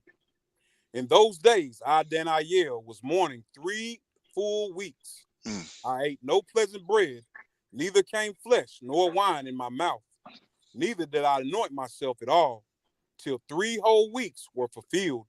mm, And in the 24th day of the first month, as I was by the side of the great river, which is Hiddekel, then I lifted up mine eyes and looked, and behold, a certain man clothed in linen, whose loins were girded with fine gold of Uphaz. His body also was like the beryl, and his face as the appearance of lightning, and his eyes as lamps of fire, and his arms and his feet like in color to polished brass. And the voice of his words were like the voice of the multitude. And I, Daniel, alone saw the vision, for the men that were with me saw not the vision, but a great quaking fell upon them, so that they fled to hide themselves. Therefore I was left alone, and saw this great vision, and there remained no strength in me, for my comeliness was turned into my Salakia, for my comeliness was turned in me into corruption, and I retained no strength. Yet heard I the voice of his words, and when I heard the voice of his words, then was I in a deep sleep on my face, and my face toward the ground. Then I yelled, comforted. mm, Verse 10. And behold, a hand touched me, which set me upon my knees and upon the palms of my hands. And he said unto me, O Daniel, a man greatly beloved, understand the words that I speak unto thee, and stand upright, for unto thee am I now, Slakia, for unto thee am I now sent. And when he had spoken this word unto me, I stood trembling. Then said he unto me, fear not, Daniel, for from the first day that thou didst set thine heart to understand and to chasten thyself before the Most High, or chasten thyself before your power, your words were heard, and I came, and I am come for those words. I am come for your words. But the prince of the kingdom of Persia withstood me 21 days. But lo, Michael, one of the chief princes, came to help me, and I remained there with the kings of Persia. yeah. Now, So, oh, Slakia. like it sounds like here that this person that he's talking to, this messenger, was talking about actually and being entangled with the king of Persia. But keep in mind, he's I say entangled, I mean in a conflict. Uh, but keep in mind, Daniel is in the kingdom, is in under the rulership of the king of Persia. So if there was a battle at that, then that would be that would mean that he would be privy to it. But that's not what this particular. That's not what this is talking about. When he talked about the king of Persia here, let me see. Oh, that's Malek. It was Salakia. I'm trying to remember where it was, where it goes into. It wasn't a king. It was a the prince of the kingdom. Maybe it was that prince there. Sar, prince, ruler, leader, chief. Mm, but I'm trying to remember where I got it from. But it was actually a principality, which would be like a evil, like a demon, basically. One Con, that would yeah, one that would influence the people. Like I don't know if you've heard people talk about the principalities in different places. of the Uh, cities, yeah, of countries and stuff like that, yeah. right. Con. Yeah, like you talk about the principality that would be over a place like Atlanta Mm-hmm. and why it's so prevalent, why Atlanta is known for such a thing. Mm-hmm. Yeah, that type of situation. So, but that's where he was. As I understand it now, that's what that is what that was about. Is what I'm trying to say. Con. Verse 14. Now I am come to make thee Uh-oh. I think we lost you again. You was going and then you cut right out. Oh man. with You me. see the Uh, definition of prince? yeah, I looked at that. Uh, I was trying to remember where I saw that because it's been some years since I've seen that. 'Cause I looked. Let me look again. I looked at Prince, What Sar, was what definition of what was it? Prince, Prince, ruler, leader, chief. I mean, that's with all of these. Oh, here we go. Ruler of. Yeah. So if you see these definitions here, okay, that's what it was. Good. As I looked up here, and I ain't look all the way down. But when you get all the way down here, you got H, and then you got I. I Mm-hmm. think either one of those would be a suitable understanding of what was being dealt with at that point compared to a conventional prince. So you back, Kenaniah? Oh snap! He come in and go right back out.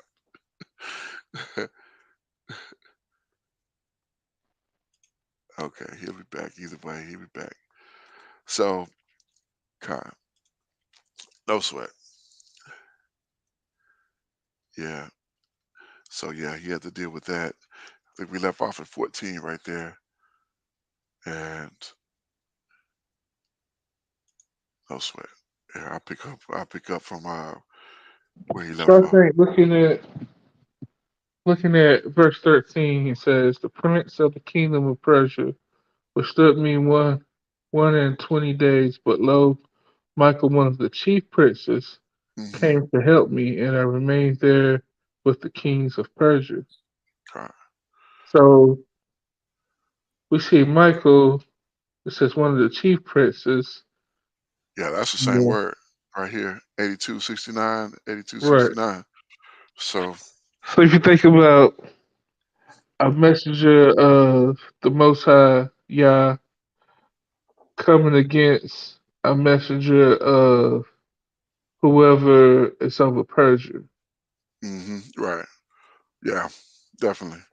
Yeah, and that's a good. I'm glad you put it that way, because when you look at it, that makes it make a lot more sense. Because he references Michael.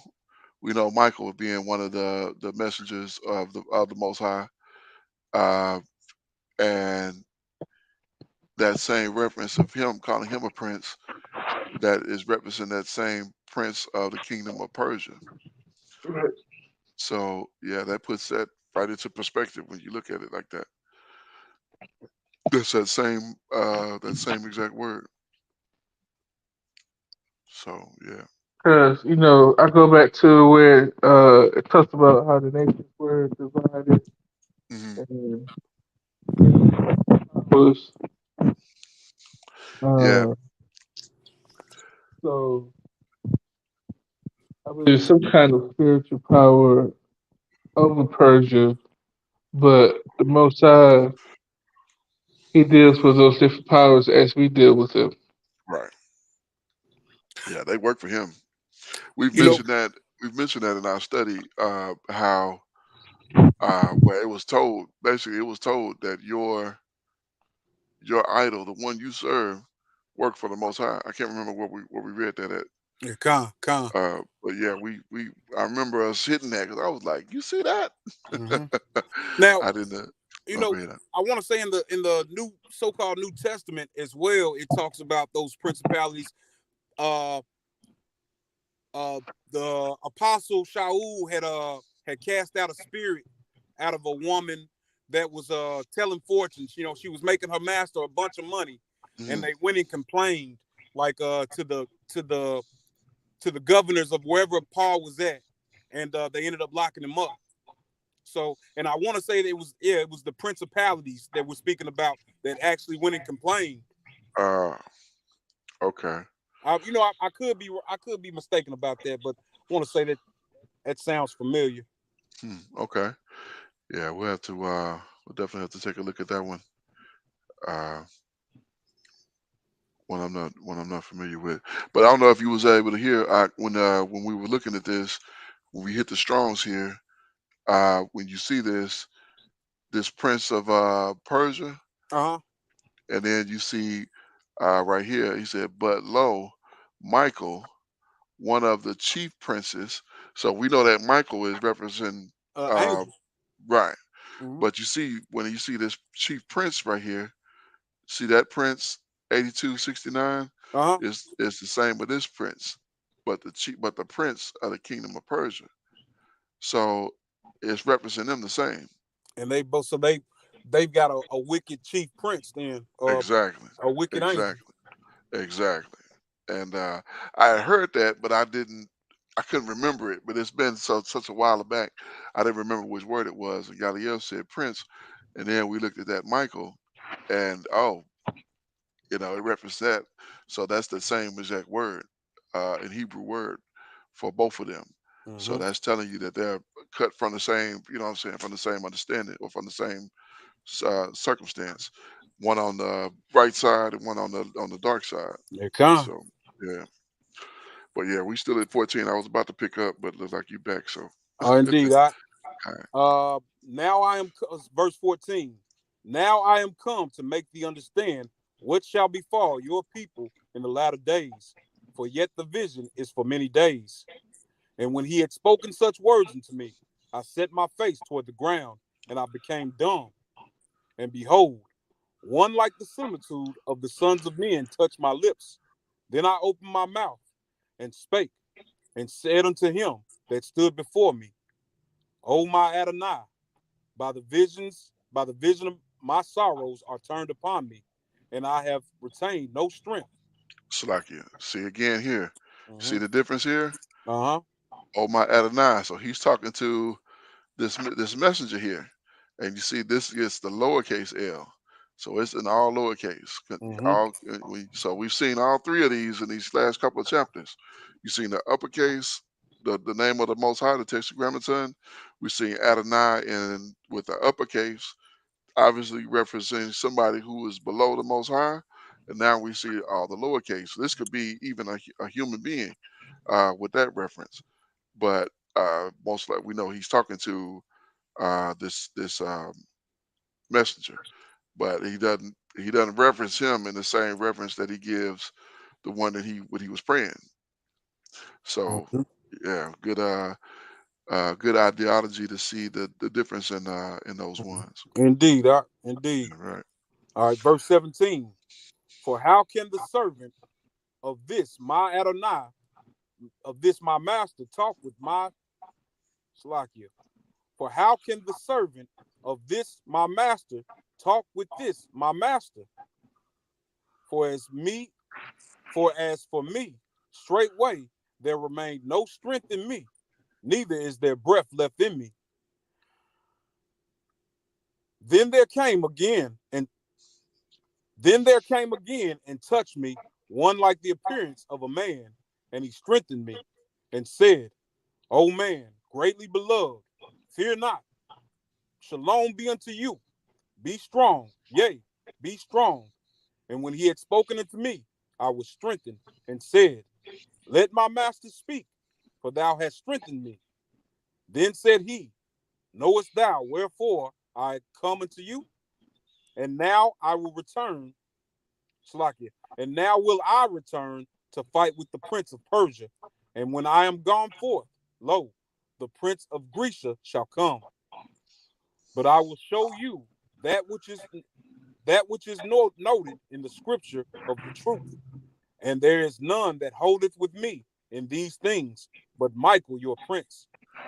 Okay, Salaki, I got to look at this Prince of Grecia. I was like, oh, that is the same word. Mm-hmm. So that Prince of Grecia is the same as the Prince of Persia, and then Michael, your prince. So this is also a messenger. Here come. Wow, wow. I never knew that one right here. It didn't give a direct reference, but yeah, he's going to battle these wicked ones. But Mm-hmm. it talks about in Revelations how they're going to be bound. You got the kings of the earth and the rulers on high. It said the rulers on high and the kings of the earth to give us distinction that we're not talking about those that are in power on the earth and man. We're talking about these ones that are on high, these ones that are over them, that they praying to, that they worshiping. Mm-hmm. Uh, kind. So, all right, yep. Slacky, yeah. All right. We got book of Daniel, chapter 11. And also I, in the first year of Darius the Mede, even I stood to confirm and to strengthen him.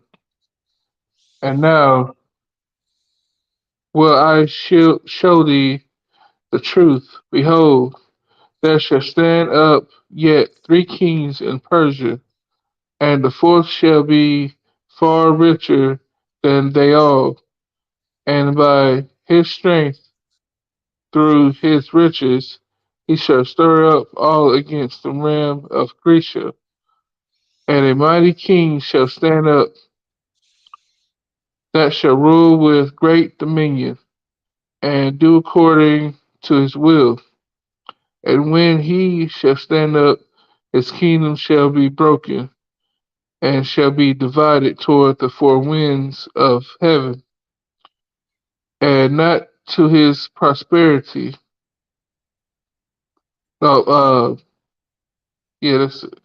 Nor according to his dominion which he ruled, for his kingdom shall be plucked up, even for others beside those.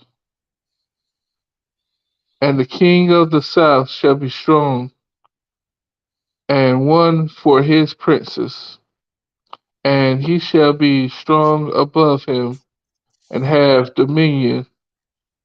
His dominion shall be a great dominion.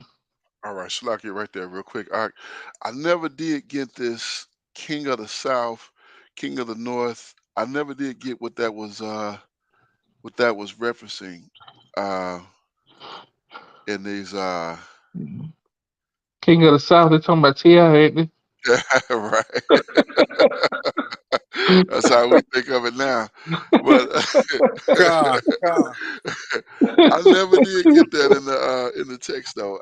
Where it talked about the East, then the king of as I think that's in Revelation where it talks about that. And I never was like I was lost on that one. I didn't know if it was something on here that would show any kind of understanding on that. But yeah, I don't know. I don't know if y'all had anybody heard anything about that.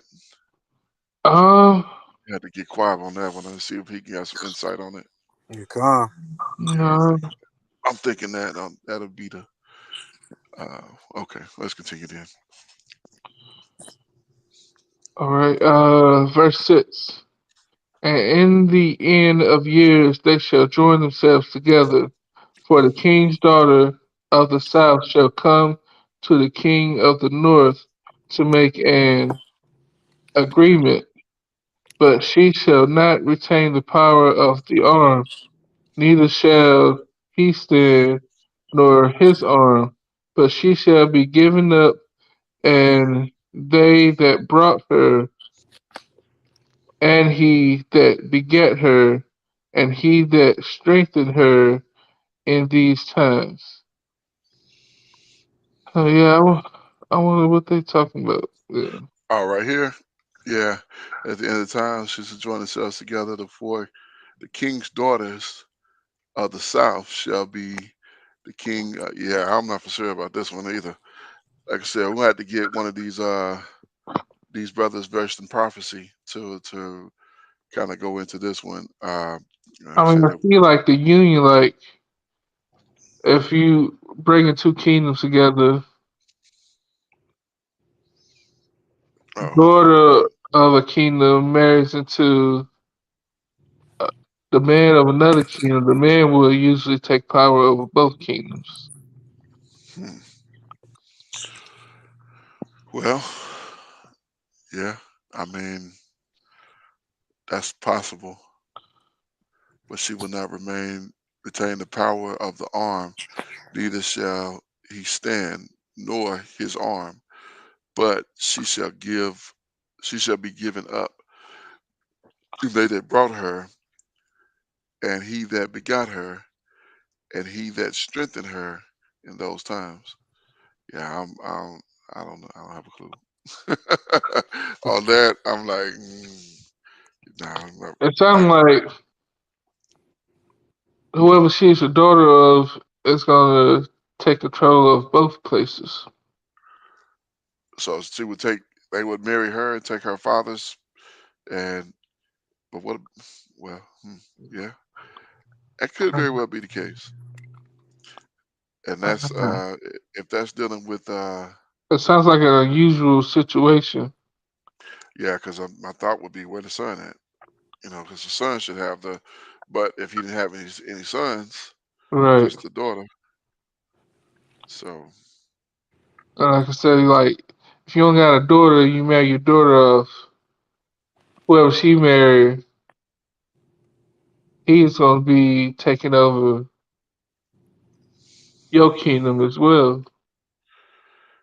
yeah, well, Because the rights will go to her if the father passes, which will belong to her husband.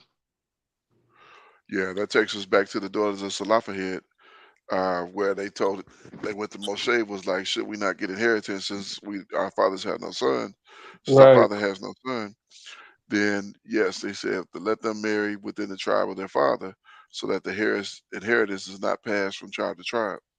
So you got to marry your within your tribe, so that you got an inheritance. That inheritance don't go to now become Ephraim. Uh, Yeah, con. yeah, Or for to that any land. other, or to any other tribe, they're Right. supposed to Right. stay within Yeah. they Exactly. Exactly. To keep it in the tribe. So so you can't go be Levite, go marry a Danite or right. vice versa. Right. Because then Because they would have inheritance in that land of Yehuda. Mm-hmm. Because I believe those were Yehudites that uh, we were talking about. the daughters, yeah, The Zelophehad. yeah, I think they might have been. I think they were. I'm not 100%, but I think that's what it was. So, but yeah, So that's once she marries the husband becomes her head, and whatever she has inheritance to, he controls. right. Exactly. And to keep that inheritance from being, out of the way. Because think about it, the purpose of the inheritance is to pass down to the children. So Right. she gonna have children, and if the seed line follows the husband, uh, I mean, yeah, the seed line follows the man. You go outside that tribe. Now you having children from another tribe in this tribe in Mm-hmm. their land, and that I wouldn't say it could cause conflict, but it certainly could generations later. Well, Yep. to the Pentecost, Yeah, yeah. Well, Jubilee. Jubilee. Yeah. Where- Con. All right, where we at? Verse 7. Yeah. Con. All right. But out of a branch of her root shall one stand up in his estate, which shall come with an army, and shall enter into the fortress of the king of the north, and shall deal against them, and shall prevail, and shall also carry captives. Might say so. Uh. Shall also carry captives into Egypt, their Elohim, with their princes, and with their precious vessels of silver and of gold, and he shall continue more years than the king of the north. Mm, So the king of the south shall come into his kingdom, and shall return into his own land, but his sons shall be stirred up, and shall assemble a multitude of great forces, and one shall certainly come and overflow and pass through. Then shall he return and be stirred up even to his fortress. And the king of the south shall be moved with choler, and shall come forth and fight with him, even with the king of the north. And he shall set forth a great multitude, but the multitude shall be given into his hand. And when he hath taken away the multitude, his heart shall be lifted up, and he shall cast down many 10,000s, but he shall not be strengthened by it. For the king of the north shall return, and shall a great set forth a multitude greater than the former, and shall certainly come after certain years with a great army and with much riches. And it's gonna be a whole lot of back and forth, yeah. It's like endless Mm-hmm. war right here. Is what we reading. Con.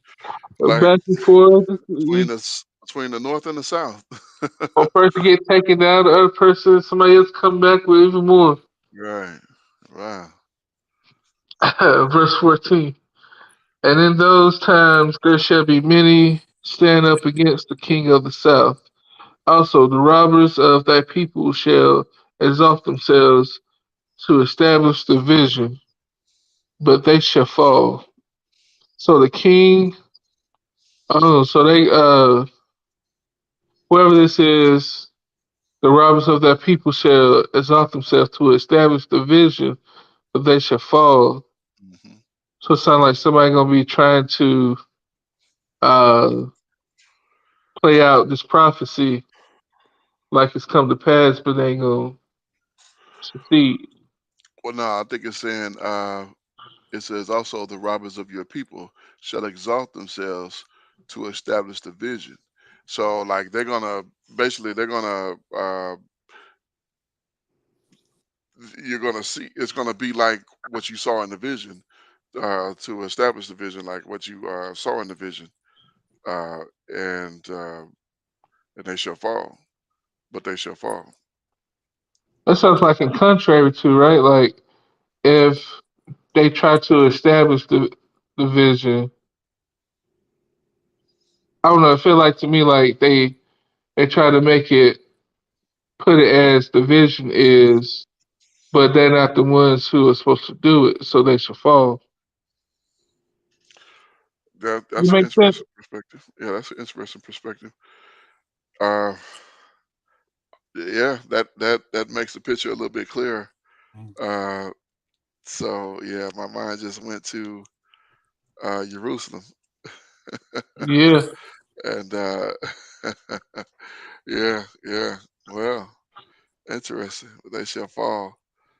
Uh, like if somebody know what a vision is, and they mhm. try to play it out, but they ain't the right people to play it out, they ain't gonna Right, succeed. right. Yeah, yeah. It was almost like that's what happened with what went on in Germany back in the 40s. Okay. It was like they were trying to oppress the people of the book, but those weren't the real people. You know what I mean? Ah. But it was also part of the plan to for them to be able to go back over there and reclaim, well, not reclaim, but take over Palestine. You know? Mhm. Yeah, Mhm. Interesting. Interesting. That's very interesting. All things considered.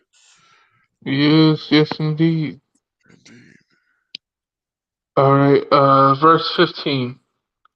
So the king of the north shall come and cast up a mount and take the most fenced cities, and the arms of the south shall not withstand, neither his chosen people, neither shall there be any strength to withstand. But he that cometh against him shall do according to his own will, and none shall stand before him, and he shall stand in the glorious land, which by his hand shall be consumed. Hmm. He shall also set his face to enter with the strength of his whole kingdom, and upright ones with him. Thus shall he do, and he shall give him the daughter of women, corrupting her, but she shall not stand on his side, neither be for him. After this shall he turn his face unto the isles, and shall take many. But a prince for his own behalf shall cause the reproach offered by him to cease. Without his own reproach, he shall cause it to turn upon him. Then he shall turn his face toward the fort of his own land, but he shall stumble and fall, and not be found. Then shall stand up in his estate a raiser of taxes and the glory of the kingdom. But within few days he shall be destroyed, neither in anger nor in battle. And in his estate shall stand up a vile person, to whom they shall not give the honor of the kingdom, but he shall come in peaceably and obtain the kingdom by flatteries, Hmm. and with the arms of a flood shall be overthrown from before him, and shall be broken. Yea, also the prince of the covenant. Slakia, let me check a look at that prince right there real quick. That's the same one. No, that's a different prince there. That's 5257. That word is Nagid. Nagid. Yeah, that's a different one. That's like a literal prince, I believe, like a son of a king. All right, Mm, go ahead on. all right. 23. And after the league made with him, he shall work deceitfully, for he shall come up and shall become strong with a small people. He shall enter peaceably even upon the fattest places of the province, and he shall do that which his fathers have not done, nor his fathers' fathers. He shall scatter among them the prey, and spoil and riches. Yea, and he shall forecast his devices against the strongholds, even for a time. And he shall stir up his power and his courage against the king of the south with a great army, and the king of the south shall be stirred up to battle with a great and mighty army. But he shall not stand, for they shall forecast devices against him. Yea, they that feed of the portion of his meat shall destroy him, and his army shall overflow, and many shall fall down slain. And both these kings' heart shall be to do mischief, and they shall speak lies at one table, but it shall not prosper.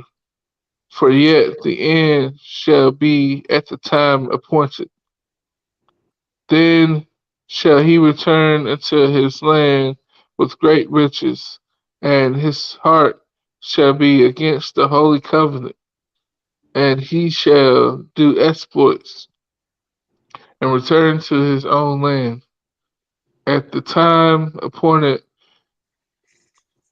he shall return and come toward the south, but it shall not be as the former or as the latter. For the ships of Chittim shall come against him, therefore he shall be grieved and return and have indignation against the holy covenant. So shall he do. He shall even return and have intelligence with them that forsake the holy covenant. An arm shall stand on this part, on his part, Slikah, and they shall pollute the sanctuary of strength, and shall take away the daily sacrifice, and they shall place the abomination that maketh desolate. Ugh. Mm. Yeah, that kind of takes me back to that. I'm trying to see in the Maccabees here, and when he said the ships of Chittim, we know Yeah. Chittim is that's is that Greece or Rome? Chittim is Rome. Okay, kind. So Javon is Greek.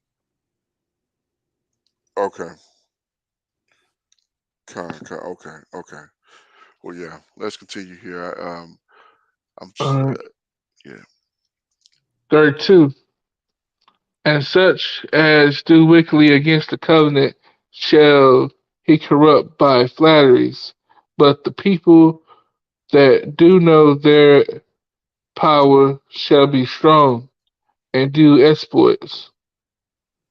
And they that understand among the people shall instruct many, yet they shall fall by the sword, and by flame, by captivity, and by spoil many days. Now when they shall fall, they shall be hoping with a little help, but many shall cleave to them with flatteries. And some of them of understanding shall fall to try them and to purge and to make them white even to the time of the end, because it is yet for a time appointed. And the king shall do according to his will, and he shall exalt himself and magnify himself above every power, and shall speak marvelous things against the Elohim of powers, and shall prosper till the indignation and be accomplished. For that is determined shall be done. Neither shall he regard the Elohim of his fathers, nor the desire of women, nor regard any power, for he shall magnify himself above all. But in his estate shall he honor the Elohim of forces, and a power whom his fathers do not shall he honor with gold and silver, and with precious stones and pleasant things. Oh, Thus, Salakia, Okay. Salakia. I wanted to go back up to verse 37. Okay. Uh, what is that? What's the Hebrew word there for desire of woman? Let's see. Hemdah. Kimdah. Desire that which is desirable, And pleasant, you know, precious. the reason that I ask, um, I mean that it seems like a different word than lust and covet, but a lot of people sometimes will tell you that a brother might be off for desiring a woman, but like here it's almost reading like it's something wrong with him because he's not desiring a woman. Right. Yeah. They. Yeah. I know what you're talking about, because I've heard that where, but none of us would be here if our fathers didn't look at our mothers and go, I like that. right. Yeah. Exactly. Exactly. So yeah. What if we leave? We're Like ready for 39. 39. Okay. 39. Okay. Okay. Verse 39. Thus shall he do in the most strongholds with a strange power, whom he shall acknowledge and increase with glory. And he shall cause them to rule over many, and shall divide the land for gain. Verse 40. And at the time of the end shall the king of the south push at him, and the king of the north shall come against him like a whirlwind, with chariots and with horsemen, and with many ships. And he shall enter into the countries, and shall overflow and pass over. He shall enter also into the glorious land, and many countries shall be overthrown, but these shall escape out of his hand, even Edom and Moab, and the chief of the children of Ammon. He shall stretch forth his hand also upon the countries, and the land of Egypt shall not escape.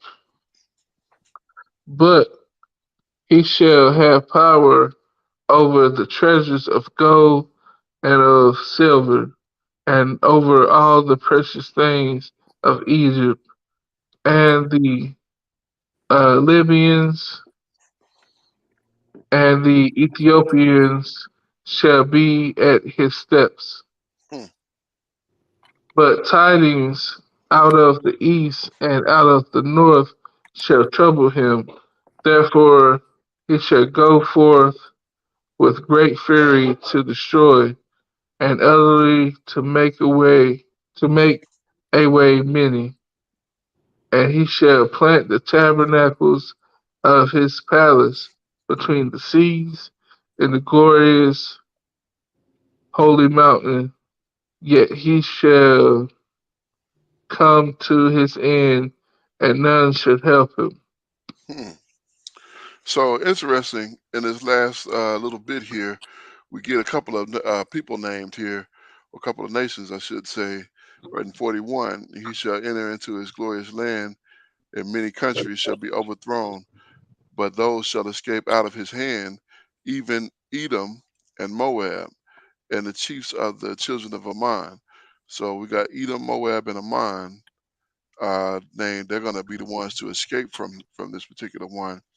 When we drop down to 43, well, actually to 42, it says, "And he shall stretch forth his hand upon the countries, and the land of Mizraim shall not escape." So he's going to take Mizraim. Mm-hmm. Uh, verse 43, "But he shall have power over the treasures of gold and silver, and over all the precious things of Mizraim, and the Libyans and the Ethiopians shall be at his steps." Shall be at his steps. So does that mean they're going to be trying to get him, or are they going to be bowing to him? At his steps, I don't know. Because like when I think about at your door, I think Mm, about you trying to get at me. But if you're at my steps, like it's almost like a king is sitting on a throne, hmm. and people have to go up the steps to pretty much pay homage. I guess Yeah. But considering Libya and Ethiopia would be the brother of Mizraim, that's what kind of make me see like, are they gonna be like trying to defend their brother or no? I think it speaks to like an elevation above. Like if you got to come up steps to get to the door, Mm, it's like you right there close, but they're beneath. Like okay.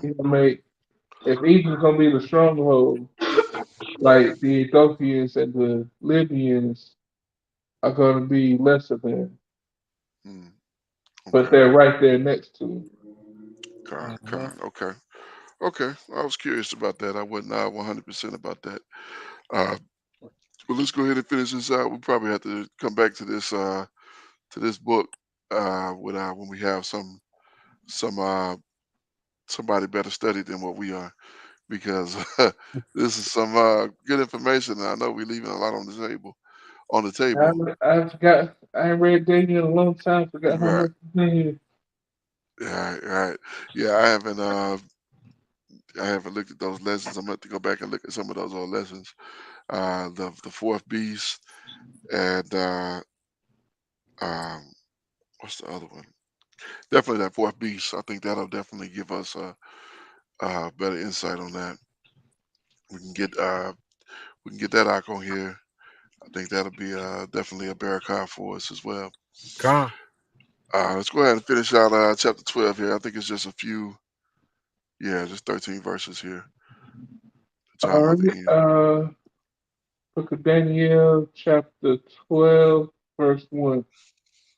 And at that time shall Michael stand up, the great prince which standeth for the children of thy people, and there shall be a time of trouble, such as never was since there was a nation, even to that same time.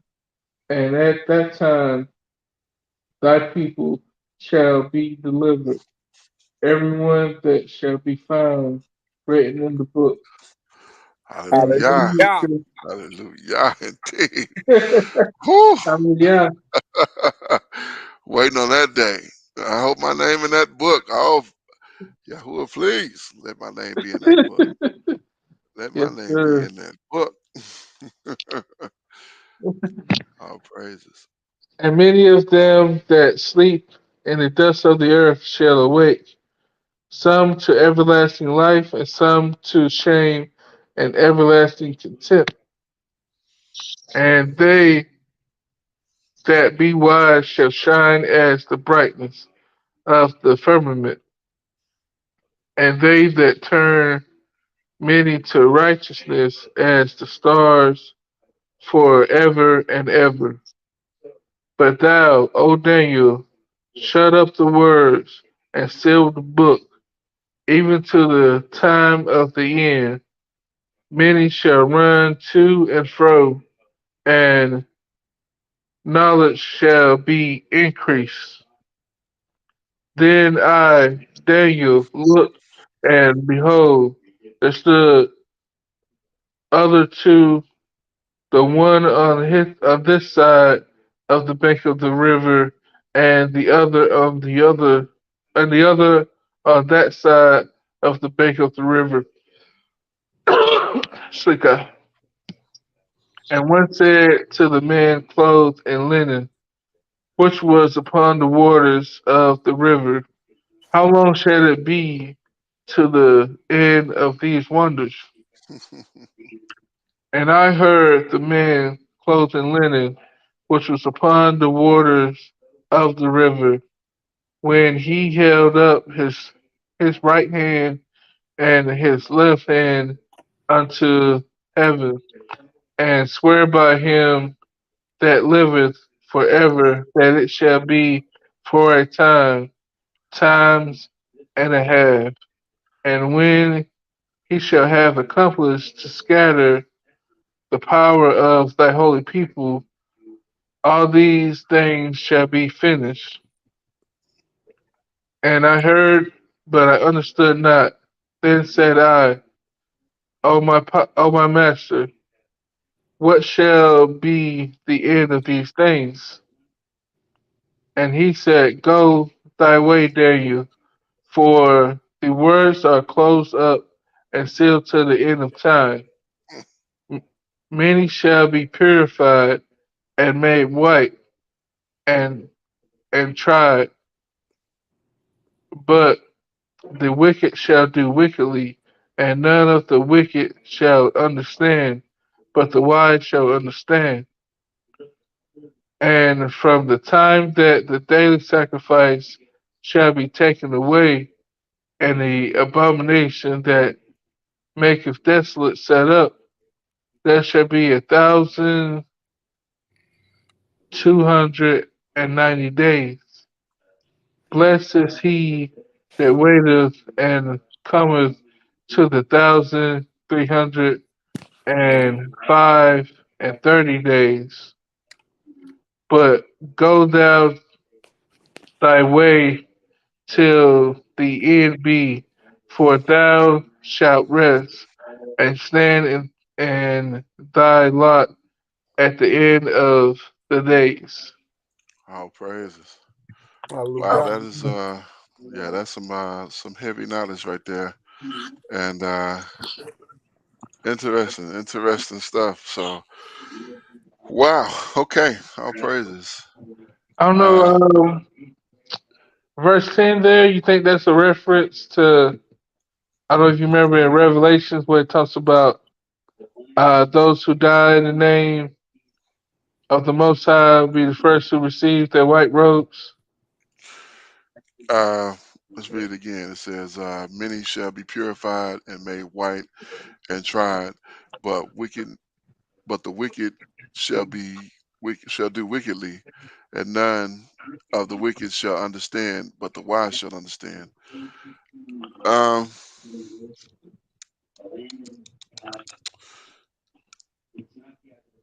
many shall be purified and made white. Uh, I can see that. I can see that. But I think it's just talking about the separation. I would take that as it's talking about the separation of the people. How the righteous people are gonna be purified. They're gonna be made white. That white, uh, that's gonna be that's that dazzling. Uh, oh no, that's actually white. Made white, become white, purified, show whiteness, grow white, become white, be purified to make bricks. Oh, I thought that was that dazzling that we saw in when he Okay. talks about in Song of Solomon. Mm-hmm. That's where my mind went. But no, that mean actually white, like clean white.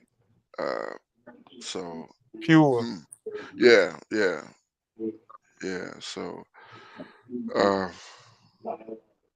hmm, yeah, I would, yes, I would say yes to that. Uh, with those clothed in white with palms in their hands in Revelation. That's what you're talking about. Yeah, Okay. Mm-hmm. I mean, I would think, yeah, I would think because a lot of revelation come here, and I was going kind of back and forth because they talked about that. I hadn't gotten into this one in a long while myself, but I don't remember it going into those kings of the north and the south, and it didn't get into the east and the west. Uh, I think in Revelation it gets into that. So I think he's getting that from somewhere. Where I'm not 100% on that. Uh, but I guess we'll get to that as we continue to read. But hmm, yeah, I'm not 100% for certain on that one. Well, we covered quite a bit of information, so let's go ahead with final thoughts on some of what we talked about. Uh, might want to give a Yeah, want to start con. with. Yeah, But, it's just I was gonna ask the question, man. um, Is the book of Daniel, or is Daniel ever referenced in the so-called New Testament? You all know off the top of the head? I can't recall any place. I can't. You know any place, I can't say Anita? that it is, no. Yeah, I think I can recall. Okay. And the reason I ask, I know a lot of the Ashkenazis and a lot of the people that live over in the land now, they don't read from the book of Daniel. Hmm. Um, and I don't understand why, because all of that we read today, like we can read it in history, like Hmm. historical, like we read it in the scriptures, we read it on a historic level as well. Uh, I want you to see if you can pull something up, but Sure. last year I believe it was, see, the last year or the year before that, the UN had come out with a new statue that was going out in front of the building, and it was of one of these figures that was in the prophet Daniel's vision. Yep. So, I think I remember saying something like that. mhm. UN statue resemble. Okay, let me see.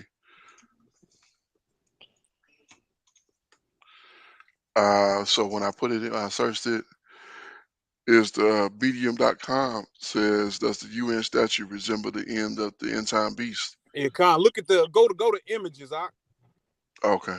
Yeah, there it Oh, is, there it right. is. Yep, yep. Wow. Wow. What the world? That it almost looked like that Babylon, because that, remember when we were reading that, it said it had it was like a lion and it had two wings, Uh huh. but there's no mane. There's like a female lion. So why would that's strange. That is very strange. Let me see if they got any other pictures of it. Or a mountain lion. Yeah. I don't think mountain lions are prevalent in on outside of North America. Am I mistaken on that? I want to say they call them something else, like Like maybe cougars? well, I want to say the cougar is still over here, but and what I'm thinking about is India. Oh, They might have something similar to like a lion, but it doesn't have a mane, and it looks like a cougar or a puma. okay. Yeah. Puma, is that Spanish? Or what language is that? I think it is Spanish. Hmm. It's amazing how our conversations just go in various directions. Right. We just like one word will just take us into something somewhere else, like completely. Um, You know, who it's knows though? Like it could have had lines like that over there. You know how people have done over time, killed off animals. yeah, yeah. 'Cause I think lions are down. The numbers are pretty low. Uh, because They say over here in America they had lions bigger than the ones over in Africa. you seem like they would be if they were going to be prevalent somewhere, they'd be in South America. Because when you go to the, how the Earth was put together, how the Hmm. land was together, Hmm. uh, that's where they got the anaconda uh, in South America, and they got some in Africa as well. Hmm. So they was able to transcend both of those, and you know, without getting too far off, but I can't help it this one. But we know over here we got crocodile, we got alligators, but over there they got crocodiles, Yeah, con. Yeah, and then in other places they got like caiman came and like much smaller versions, bigger, still big but much smaller. Uh, it's like how are these things managed to make it like, ugh, it's crazy, I but don't know. yeah, it's like yeah, The, that the, was kind of the water in particular is a mystery to me. Like a lot of stuff survives. They can there with the get in that water. water. Yeah, yeah. And that's another crazy thing about snakes. And I hate snakes. I really despise snakes. But they can go in water and just stay. Hmm. Yeah, Like I've seen pythons just sit for hours waiting for prey, no breath. I think because they're cold blooded, they can do that. But uh, that's that's crazy. You go in there to get something to drink, and all of a sudden something just grab you. Right, right. It's a bad day. Telling you, telling you. Worst day ever. Yeah, yeah, yeah. Uh, well, uh, I guess I'll go ahead with mine on that one. I'm gonna go ahead and start back at chapter 6 and kind of do a recap of what we were Come. looking at here. Uh, so yeah, we start with chapter 6 with Daniel serving Darius. So we kind of go through that aspect, and then he ends up in the lion's den and comes out unscathed. Finds favor with the king at that time. Then we get into the visions of the four beasts and the Ancient of Days. We get to see his reign and the Son of Man presented, and also the vision is given interpretation. That's in chapter 7. Chapter 8, we go into the vision of the ram and the goats, and also we see the little horn and get some understanding of that. And then uh, the interpretation of the vision is given. We get to see the ram's identity and then the goat.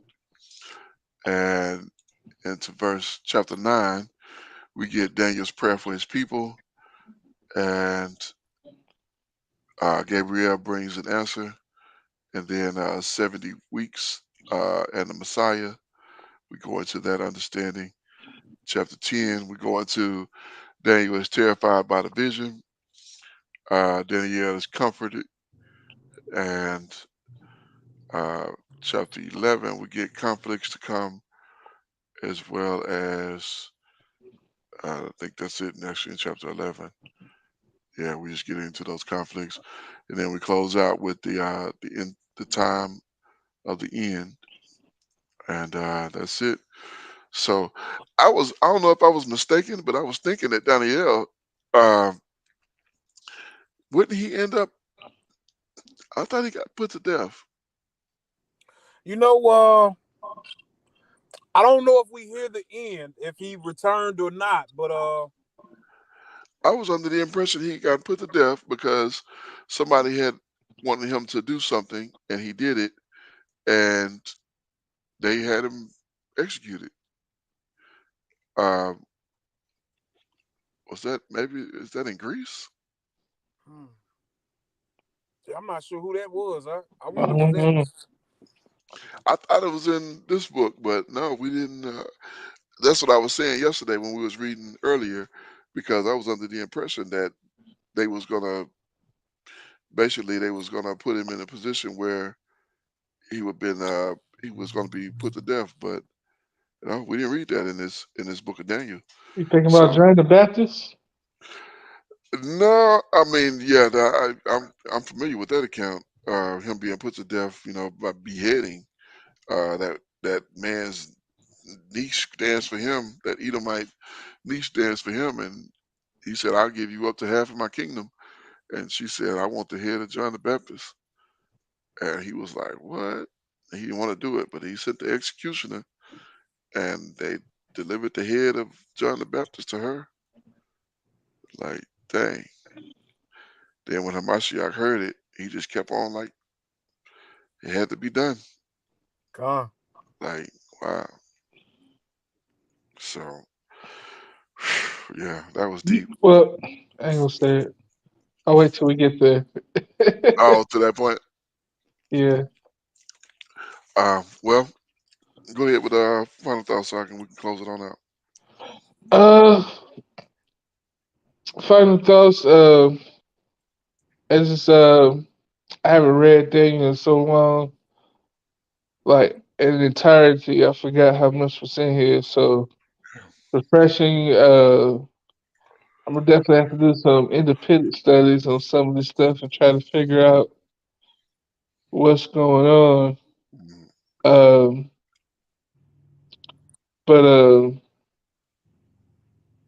overall, we see how at different times how it says the people are going to end up being. delivered to a degree through all this mess, and we're going to be preserved.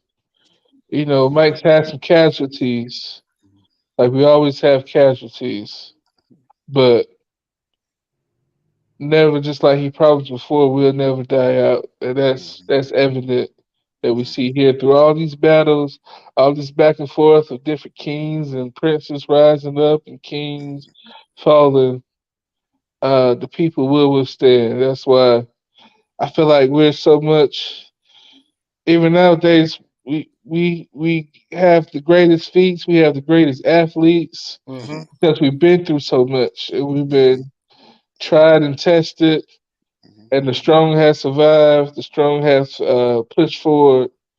And if only we can get our spiritual nature up to our physical nature, All right. we'll be something special once again. That's a good point, Art. And that's, and really, that's where we're headed. Uh, Mhm. the Messiah says, "Be thou perfect, for your Abba in heaven is perfect." Complete. You know, that's for the hopeful elect. That's going to be their reality, man. Mhm. Right. Hmm. Yes, indeed. Cause I could, like the things we're able to do physically, man. I could only imagine what a fully spiritual minded person is able to do. Like I don't think most of us have realized the full promise of what man is capable of, Mm-hmm. and I think that's something that we are striving for to get that oneness and being able to put the whole package together like it's supposed to be put together. I God. think it's something we still trying to figure out. We got all these distractions that hinder our progress, Mm-hmm. but like you said, I think as long as we strive to get there, the Most High is going to recognize that, and He's going to help us get there the rest of the way. Okay. Yes, indeed. That took me back to when you were saying that initially. That took me back to this brother. I don't know if y'all seen him. He had this video going on through social media. Uh, he said his grandfather caught the bus, Mm-hmm. or his grandfather was walking. Mm-hmm. His father, well, like three generations back, like It's his kind of great grandfather was. he Am I walked. saying it wrong? One walked. One caught the bus, and then the other one had a car. Right. Yep. He had a Cadillac, and then he had a great car. Like he went from I think from a Cadillac to like a Lamborghini or something, and Okay. then and and then he said my son will be walking. He said because hard times Uh-huh. make strong men, and easy times make weak men. Hmm. So as things get as things get were hard, it made us stronger, where men were able to flourish.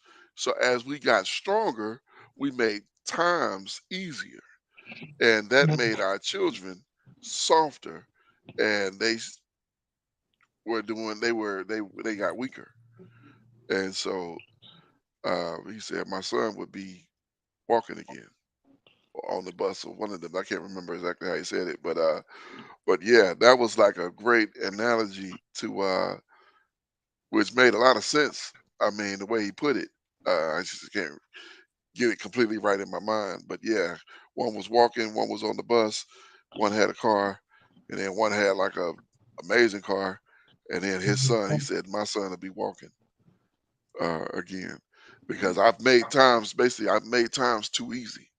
So my Right. son is going to be very soft, and so when he gets to a place, he's got to hit his hard spot, so he can get stronger, and Mm-hmm. then he'll get stronger, and his son will be go from he'll be walking, and his son will be on the bus or in public transportation, and Mm-hmm. then he'll get stronger, and his son will get a nice car, and then his son will get an even nicer car, and then his son will be walking again. So that cycle Mhm. just continues because we don't tend to learn You know what I'm saying? We don't tend to learn. We just try to repeat, try to do better for us than they did for than we Mhm. did for them. You know. I So mean, really, you can experience that in your own lifetime. Like, I could think of when I was, you know, a young teenager walking from my house to my grandmother's house, mhm, which was a couple miles away. But then I got older, once I came to drive, it's like the thought of me walking over there, it's like, I ain't about to walk, I'm about to drive over there. Mm-hmm. Gone. It's right, right, like, you would think it was like I couldn't do it no more, but I know if I wanted to, I could. But the thought of doing this, like, walk, that's a long walk. Like, I want to walk.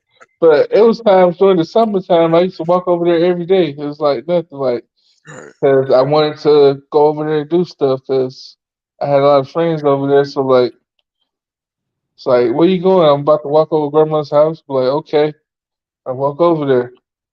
But then you get older, you get a car, you start walking everywhere, you start driving. Now you Mhm. ain't got no gas money, you act like you can't go nowhere. Right, right, right. That's Mm-hmm. right. So, so I would take from that the wise, a wise man would say every now and again, I'm gonna walk just so I remember where I came from. You know what I'm Yeah, saying? So not just to say, yeah, I got a car I can ride, but every now and again, I'm gonna get out here and I'm gonna walk just so I remember where I came from. I remember what it was to be walking. I don't know if y'all remember, and I know we kind of off subject, but a little bit, but this gonna take us a little bit further off. But in that movie, Three Strikes, I don't know if y'all remember that, it was a while back. Uh, the dude that played Big Worm, uh, Faison. Faison, yeah, yeah, Faison Love, yeah, yeah. When he was at either the barbershop or something. He said, "I'm gonna go over to the chicken spot." He got in his truck, Went across and the street. yeah, it was in the same parking lot. Right, exactly. yeah. Yeah. It was in the same lot. He literally went from to there. I was like, "This is crazy. Like that is crazy." Like, you know what I'm saying? But like you said, I think a wise man would keep in mind that sometimes it's good to walk, not necessarily because you have to, but just because you need to understand that this is where it originated. You know what I'm saying? So Right. keep that humility, to keep that. Because think about that. You know, him driving to the next like three doors down. Yeah. Like what? You know what I'm saying? So yeah. I went All walking right. every day. I walked to Walmart and walked back home All praises. about a good mile and a half. Well, yeah, that's good. That's good. Just to get just for the sake of exercise and for the sake of being mindful that I'm not uh, too good to walk. I can definitely still walk, even though I got a ride. I can definitely still walk. So thankfully I don't have to walk, but I can walk, and I'm Right. thankful to be able to walk. So we'll leave it off there. And I put up the banner called Halal Yahuwah Bahashem Yahushua Hamashiach. All praises to the Most High Power, regardless of which name you call him, Yahuwah, Yahweh, Yahweh, Bahashem, in the name of Yahushua, Yahweh Shai, Yeshua, the Messiah, Hamashiach. And we're going to end it here with the book of Ecclesiastes, chapter 12 and verse 13. Let us hear the conclusion of the whole matter. Fear the Most High and keep His commandments, for this is the whole duty of man. Once again, the book of Ecclesiastes, chapter 12 and verse 13. Let us hear the conclusion of the whole matter. Fear the Most High and keep His commandments. Why? Because this is the duty of man, of all mankind. Never forget that the conclusion of the whole matter, I always say it 3 times, by the way, the conclusion of the whole matter is to fear the Most High and to keep His commandments, because this is the whole reason that mankind was made and exists. With that, I'm your Akazaki Yahoo, joined by my very good Galiel and my most esteemed Kenaniah. We give all praise, honor, and great esteem unto the Most High Power, Yahuwah, Bahashem, Yahushua HaMashiach, and to the 12 tribes of Israel who are scattered to the four quarters of the earth. We say Shalom, Wabarukim, that is peace and blessings. And I cannot wait to the day that the Most High brings us back together. And we are once again 12 tribes, one family, one nation, under the Most High Power, under one covenant. Until that day, Shabbat Shalom, family. Shabbat shalom, family.